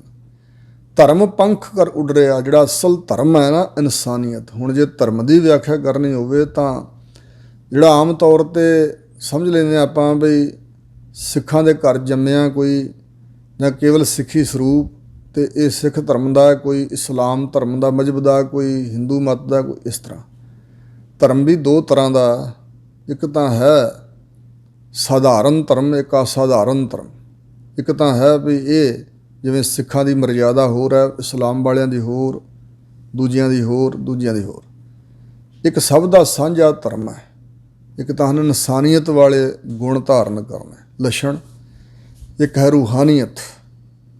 ਰੂਹਾਨੀਅਤ ਸਿਖਰ ਹੈ ਉੱਪਰ, ਅਤੇ ਜਿਹੜਾ ਇਨਸਾਨੀਅਤ ਹੈ ਇਹ ਵੀ ਇੱਕ ਧਰਮ ਦਾ ਅੰਗ ਹੈ। ਜੇ ਇਨਸਾਨੀਅਤ ਵਾਲੇ ਗੁਣ ਸਾਡੇ 'ਚ ਨਹੀਂ, ਅਸਲ ਵਿੱਚ ਧਰਮ ਦਾ ਅਰਥ ਹੈ ਫਰਜ਼। ਫਰਜ਼ ਜਿਸ ਪ੍ਰਮਾਤਮਾ ਨੇ ਸਾਨੂੰ ਪੈਦਾ ਕੀਤਾ ਉਹਦਾ ਸ਼ੁਕਰਾਨਾ ਕਰਨਾ ਵੱਡਾ ਫਰਜ਼ ਤਾਂ ਸਾਡੇ ਜਿੰਮੇ ਇਹ ਹੈ।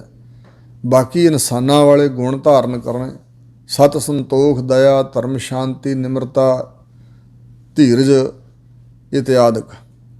ਸੋ ਇਸ ਪ੍ਰਕਾਰ ਉਹ ਧਰਮ ਜਿਹੜਾ ਅਸਲੀ ਹੈ, ਵਿਖਾਵੇ ਦਾ ਤੇ ਲੋਕਾਂ 'ਚ ਬਹੁਤ ਹੈ, ਪਰ ਇਹ ਜਿਹੜਾ ਸਾਂਝਾ ਧਰਮ ਹੈ, ਸਭ ਦਾ ਸਾਂਝਾ, रूहानीयत भी बहुत घट है, बंदगी सिमरन भजन वाला राह, तो जिहड़े गुण हैं धर्मियां वाले, धर्म फुल फल ज्ञान, आत्म ज्ञान तक पहुँचण लई धर्म रूपी फुल है, जिहड़ा ज्ञान है वह फल रूप है। सो इस प्रकार हजूर कहंदे ने भई वो धर्म जिहड़ा असली है वह पंख कर, खंभ ला के उड़ गया, पंख कर, पंख खंभ बन के उड़ गया है। सो इस प्रकार पंछी बन के उड़ गया है, भाव जिवें पंछी उड़ जाता ना, पंछी नूं खंभ हुंदे ने उड़ जाता, इस तरह धर्म खंभा वाला पंछी बन के उड़ गया है। कूड़ अमावस सच चंद्रमा दिसै नाहीं कह चढ़िया, झूठ दी कूड़ दी मस्या ही लगी हुई है संसार विच। सच रूपी चंद्रमा दिखाई नहीं दिंदा भी कित्थे चढ़िया होया, मतलब किस हृदय रूपी आकाश विच सच रूपी चंद्रमा चढ़िया होया किधरे दिखाई नहीं दिंदा। हऊँ भाल विकुन्नी हुई, उस सच नूं भालदी हुई मैं जीव रूप इस्त्री विकुन्नी व्याकुल हो चुकी हाँ। आंधे रह राहो ना कोई, अंधेरे अंधेरियां गलियां विच जां जिथे हनेरा ही हनेरा ते राह लभे ही ना किसे पासे जाण नूं, इस तरह की हालत है। चार चफेरे हनेरा ही हनेरा पसरिया होया। जिवें सिद्धा ने कहा सी, सिद्ध पुछण सुण नानका मात लोक विच क्या वरतारा, बाबा आख्या नाथ जी सच चंद्रमा कूड़ अंधारा, कूड़ अमावस पसरिया हों भालण चढ़िया संसारा, पाप गिरासी प्रथमी धौल खड़ा तर हेठ पुकारा, सिद्ध छप बैठे प्रभति कौन जगत्र को पार उतारा, जोगी ज्ञान विहूणिया निस्दन अंग लगाए निशारा, बाज गुरु डुबा जग सारा। इस तरह की उदों की हालत हजूर ने इत्थे भी बयान की है, तो भाई गुरदास ने भी। अंधेरा राह ना कोई, अंधेरे च राह कोई नहीं है, विच हौमै कर दुख रोई, हौमै विच रहण करके ते अपने दुख सृष्टि रो रही है, विच अंदर हौमै है ते दुख करके सृष्टि रो रही है, बड़े दुख हैं। कहो नानक किन विदगत होई, सतगुरु जी कहते भाई दसो खां किस विधि दे नाल इस संसार दे जीआं दी गति कल्याण बंद खलासी हो सकती है इस फसौती विचों जिथे हुण संसार फसिया। महला तीजा, ये श्लोक पहला गुरु नानक साहब दा, ते हुण मानो जे शंका फुरे, प्रश्नवाचक वचन पिछे आ गया ना भी किवें कल्याण हो सकती है, तो तीजे जामे सतगुरु अमरदास महाराज ये प्रश्न का जवाब दे रहे हैं। कल कीरत प्रगट चानण संसार, कलयुग के अंदर जिहड़ी वाहिगुरु की कीर्ति करनी है ना, जस गाउणा कीर्तन करना परमात्मा का, ये संसार के अंदर प्रगट रूप में चानण है। गुरु की बाणी च यह कुछ भरिया होया, कीर्ति है वाहिगुरु परमात्मा की, सिफतो सफात है, परमात्मा के नाम की महानता वड़ियाई है। इसलिए जिवें बचन आया सतयुग दे वेले, सतयुग सत त्रेता जग्गी द्वापर पूजा चार, तीनों युग तीनों दिड़े, कल केवल नामदार, अब कलू आयो रेक, नाम बो बो अंधरूत नाही नाही मत भरम भूलो भूलो। हर एक युग का आपो अपना धर्म है, तो कलयुग दे विच कल्याणकारी धर्म कीर्ति है वाहिगुरु दी। कल कीरत प्रगट चानण संसार, कलयुग के समय इस संसार के अंदर जो चानण है, प्रगट चानण रोशनी, वो है वाहिगुरु जी की कीर्ति। गुरमुख कोई उतरै पार, पर कोई विरला है गुरां दे अनुसारी होके चलण वाला, इस कीर्ति नाल जुड़ के कोई कोई विरला विरला पार उतरदा। ना संसार नूं कीर्ति वाहिगुरु की कीर्ति नहीं पसंद, साडे मनां दी हालत इहो जी है, उतों जो मर्जी जवानों कही जाइए, सानू होर संसार दे गीत गाने दुनियावी गल्लां निंदिया चुगली वो पसंद है, ਉਹਦੇ ਲਈ ਅਸੀਂ ਜੀਵਨ ਦਾ ਬੜਾ ਸਮਾਂ ਬਰਬਾਦ ਕਰਦੇ ਹਾਂ। पर वाहिगुरु की कीर्ति सुननी करनी बहुत कठिन है, बहुत कठिन, क्योंकि मन इस पासे नहीं है। इस प्रकार हजूर कहते हैं कि कोई गुरमुख विरला इस कीर्ति द्वारा संसार समुद्र तो पार उतरदा, जिहड़ा कीर्ति नाल जुड़दा, जिसनों नदर करे तिस देवा। ये परमात्मा की बख्शिश समझ लो, है तो वाहिगुरु की नज़र सारिया जियां दे उपर, सबना उपर नदर प्रभ तेरी, किसै थोड़ी किसै है कनेरी। समान अंतर नज़र तो सब दे उपर है, रिजक रोटी परमात्मा दे रहा, रब की नज़र में सारा संसार है, पर एक कृपा दृष्टि होंदी है, जिसनों नज़र करे, जिस दे उपर कृपा वाली नज़र परमात्मा करता है, उसनों देंदा है ये कीर्ति अपनी। वाहिगुरु अपनी कीर्ति, अपना जस, अपना नाम बख्शदा है, जिधर ही साडे मन की मैल उतरनी है। ਨਾਨਕ ਗੁਰਮੁਖ ਰਤਨ ਸੋ ਲੇਵੈ। ਜਿਹਨੂੰ ਵਾਹਿਗੁਰੂ ਆਪਣੀ ਕੀਰਤੀ ਬਖਸ਼ ਦਿੰਦਾ। ਸਤਿਗੁਰੂ ਨਾਨਕ ਦੇਵ ਜੀ ਕਹਿੰਦੇ ਨੇ, ਗੁਰਾਂ ਦੇ ਅਨੁਸਾਰੀ ਚੱਲਣ ਵਾਲਾ ਉਹ ਗੁਰਮੁਖ ਰਤਨ ਪਰਮੇਸ਼ਰ ਦਾ ਨਾਮ। ਰਤਨ ਜਵੇ ਹਰ ਨਾਮ, ਸਤ ਸੰਤੋਖ ਗਿਆਨ, ਸੂਖ ਸਹਿਜ ਦਇਆ ਕਾ ਪੋਤਾ, ਹਰ ਭਗਤਾਂ ਹਵਾਲਾ ਹੋਤਾ। ਉਹਨੂੰ ਰਤਨ ਵਰਗਾ ਜਾਂ ਅਮੋਲਕ ਨਾਮ ਆਪਣਾ ਉਹ ਬਖਸ਼ਦਾ, ਉਹ ਲੈ ਲੈਂਦਾ, ਪ੍ਰਾਪਤ ਕਰ ਲੈਂਦਾ। ਪੌੜੀ ਸਤਿਗੁਰੂ ਨਾਨਕ ਦੇਵ ਬਚਨ ਕਰਦੇ ਨੇ, ਭਗਤਾ ਤੈ ਸਹਿ ਸਾਰੀਆਂ ਜੋੜ ਕਦੇ ਨਾ ਆਇਆ। ਇਹ ਮੁੱਢ ਕਦੀਮਾ ਤੋਂ ਸੰਸਾਰ 'ਚ ਰੀਤੀ ਚੱਲੀ ਆਉਂਦੀ ਹੈ। ਜਿਵੇਂ ਬਚਨ ਹਨ, ਤੁਰਦੇ ਕੋ ਤੁਰਦਾ ਮਿਲਿਆ, ਉਡਤੇ ਕੋ ਉਡਤਾ, ਜੀਵਤੇ ਕੋ ਜੀਵਤਾ ਮਿਲਿਆ, ਮੂਏ ਕੋ ਮੂਆ। ਤੁਰਨ ਵਾਲੇ ਦੇ ਨਾਲ ਤੁਰਨ ਵਾਲੇ ਰਲਣਗੇ, ਉੱਡਣ ਵਾਲਿਆਂ ਦੀ ਉੱਡਣ ਵਾਲਿਆਂ ਨਾਲ ਸਾਂਝ ਹੈ, ਜਿਉਂਦਿਆਂ ਜਾਗਦਿਆਂ ਦੀ ਜਿਉਂਦਿਆਂ ਜਾਗਦਿਆਂ ਨਾਲ, ਮਰਦਿਆਂ ਦੀ ਮੁਰਦਿਆਂ ਨਾਲ। ਇਸੇ ਪ੍ਰਕਾਰ ਹਜ਼ੂਰ ਕਹਿੰਦੇ ਨੇ, ਭਗਤਾਂ ਦਾ ਰਾਹ ਅੱਡਾ ਨਾ, ਭਗਤੀ ਕਰਨ ਵਾਲਿਆਂ ਦਾ। ਅਤੇ ਸੰਸਾਰ ਦੇ ਵਿੱਚ ਨਾਮਣੇ ਖੱਟਣ ਲਈ, ਸੰਸਾਰ ਵਿੱਚ ਬਹਿ ਜਾ ਕਰਾਉਣ ਲਈ ਜਿਹੜੇ ਸੰਸਾਰੀ ਤਰਲੋ ਮੱਛੀ ਹੋ ਰਹੇ ਨੇ, ਭਗਤਾਂ ਅਤੇ ਸੰਸਾਰੀਆਂ ਦਾ ਆਪਸ ਜੋੜ ਮੇਲ ਕਦੇ ਨਹੀਂ ਆਇਆ, ਕਦੇ ਨਹੀਂ ਬਣਿਆ। ਕਰਤਾ ਆਪ ਅਭੁੱਲ ਹੈ, ਨਾ ਭੁੱਲੈ ਕਿਸੇ ਦਾ ਭੁਲਾਇਆ। ਕਰਤਾ ਅਕਾਲ ਪੁਰਖ ਆਪ ਅਭੁੱਲ ਸਰੂਪ ਹੈ। ਭੁੱਲਣ ਵਿੱਚ ਕੀਆ ਸਭ ਕੋਈ, ਕਰਤਾ ਆਪ ਨਾ ਭੁੱਲੈ। ਭੁੱਲਣ ਅੰਦਰ ਸਭ ਕੋ ਅਭੁੱਲ ਗੁਰੂ ਕਰਤਾਰ। ਕਿਸੇ ਦਾ ਭੁਲਾਇਆ ਹੋਇਆ ਪ੍ਰਮਾਤਮਾ ਭੁੱਲਦਾ ਨਹੀਂ, ਖੁੰਝਦਾ ਨਹੀਂ। ਜੇ ਕਿਸੇ ਨੂੰ ਰਿਜ਼ਕ ਦੇਣਾ ਤੇ ਕਿਸੇ ਦੇ ਕਹੇ ਤੇ ਨਾ ਦੇਵੇ, ਕੋਈ ਰੱਬ ਨੂੰ ਭੁਲਾ ਨਹੀਂ ਸਕਦਾ। ਭਗਤ ਆਪੇ ਮੇਲਿਨ, ਜਿਨੀ ਸੱਚੋ ਸੱਚ ਕਮਾਇਆ। ਜਿਨ੍ਹਾਂ ਸੱਚ ਹੀ ਸੱਚ ਨੂੰ ਕਮਾਇਆ ਹੈ, ਵਾਹਿਗੁਰੂ ਦੇ ਨਾਮ ਸਿਮਰਨ ਦੀ ਕਮਾਈ ਕੀਤੀ ਹੈ, ਉਹਨਾਂ ਭਗਤਾਂ ਨੂੰ ਪਰਮੇਸ਼ਰ ਪ੍ਰਮਾਤਮਾ ਨੇ ਆਪ ਮੇਲ ਲਿਆ ਆਪਣੇ ਨਾਲ। ਸਹਿ ਸਾਰੀ ਆਪ ਖੁਆਇਨ, ਜਿਨੀ ਕੂੜ ਬੋਲ ਬੋਲ ਵਿਖਾਇਆ। ਰੱਬ ਦਾ ਹੁਕਮ ਹੀ ਹੈ ਕਹਿੰਦੇ। ਜਿਨ੍ਹਾਂ ਨੇ ਝੂਠ ਬੋਲ ਬੋਲ ਕੇ ਵਿਸ਼ੇ ਸੁਖ ਜਿਹੜਾ ਬਿਖ ਜ਼ਹਿਰ ਹੈ, ਵਿਸ਼ਿਆਂ ਵਿਕਾਰਾਂ ਰੂਪੀ ਬਿਖ ਜ਼ਹਿਰ ਜਿਨ੍ਹਾਂ ਨੇ ਖਾਧਾ, ਉਹ ਪ੍ਰਮਾਤਮਾ ਨੇ ਮਾਨੋ ਆਪ ਹੀ ਸੰਸਾਰੀ ਖਵਾ ਦਿੱਤੇ, ਖੁੰਝਾ ਦਿੱਤੇ ਹਨ, ਆਪਣੇ ਮਾਰਗ ਤੋਂ ਭੁਲਾ ਦਿੱਤੇ ਹਨ, ਉਜੜੇ ਪਾ ਦਿੱਤੇ ਨੇ। ਚੱਲਣ ਸਾਰ ਨਾ ਜਾਣਨੀ, ਕਾਮ ਕ੍ਰੋਧ ਵਿਸ ਵਧਾਇਆ। ਇੱਥੋਂ ਚਲੇ ਜਾਣ ਦੀ ਸਾਰ ਖਬਰ ਉਹ ਜਾਣਦੇ ਹੀ ਨਹੀਂ, ਸਮਝਦੇ ਸਦਾ ਹੀ ਇੱਥੇ ਰਹਿਣਾ। ਅਤੇ ਕਾਮ ਕ੍ਰੋਧ ਰੂਪੀ ਵਿਸ ਜ਼ਹਿਰ ਆਪਣੇ ਅੰਦਰ ਉਹਨਾਂ ਬਹੁਤ ਜ਼ਿਆਦਾ ਵਧਾਇਆ ਹੋਇਆ। ਪਹਿਲਾਂ ਵੀ ਕਾਮ ਕ੍ਰੋਧ ਕਾ ਚੋਲੜਾ ਸਭ ਗਲ ਆਏ ਪਾਏ। ਕਾਮ ਕ੍ਰੋਧ ਦਾ ਚੋਲਾ ਦੇ ਸਾਰੇ ਗਲ ਪਾ ਕੇ ਆਏ ਨੇ, ਪਰ ਇਕਨਾਂ ਨੇ ਹੋਰ ਵਧਾ ਲਿਆ ਇਹਨਾਂ ਨੂੰ। ਭਗਤ ਕਰਨ ਹਰ ਚਾਕਰੀ, ਜਿਨੀ ਅਣਦਿਨ ਨਾਮ ਤੇ ਆਇਆ। ਜਿਹੜੇ ਭਗਤ ਹਨ ਉਹ ਹਰੀ ਪ੍ਰਮਾਤਮਾ ਦੀ ਮਾਨੋ ਚਾਕਰੀ ਕਰਦੇ ਨੇ, ਜਿਨ੍ਹਾਂ ਨੇ ਰਾਤ ਦਿਨ ਇੱਕ ਪਰਮੇਸ਼ਰ ਦਾ ਨਾਮ ਹੀ ਸਿਮਰਿਆ ਹੈ। ਦਾਸਨ ਦਾਸ ਹੋਏ ਕਿ ਜਿਨੀ ਵਿੱਚੋਂ ਆਪ ਗਵਾਇਆ। ਦਾਸਾਂ ਦੇ ਦਾਸ ਬਣ ਕੇ ਜਿਨ੍ਹਾਂ ਨੇ ਆਪਣੇ ਧੁਰ ਹਿਰਦੇ ਵਿੱਚੋਂ ਅੰਦਰੋਂ ਆਪਾ ਭਾਵ ਹੰਕਾਰ ਗਵਾ ਲਿਆ ਹੈ, ਉਹਨਾਂ ਖਸਮੈ ਕੈ ਦਰ ਮੁਖ ਉਜਲੇ, ਸੱਚੈ ਸ਼ਬਦ ਸੁਹਾਇਆ। ਉਹਨਾਂ ਦੇ ਜਿਹੜੇ ਮੁਖ ਹਨ, ਖਸਮ ਪਰਮਾਤਮਾ ਦੀ ਦਰਗਾਹ ਵਿੱਚ, ਦਰਬਾਰ ਵਿੱਚ ਉਜਲੇ ਹੋਏ। ਜਿਨੀ ਨਾਮ ਤੇ ਆਇਆ ਗਏ ਮਸਕਤ ਘਾਲ, ਨਾਨਕ ਤੇ ਮੁਖ ਉਜਲੇ।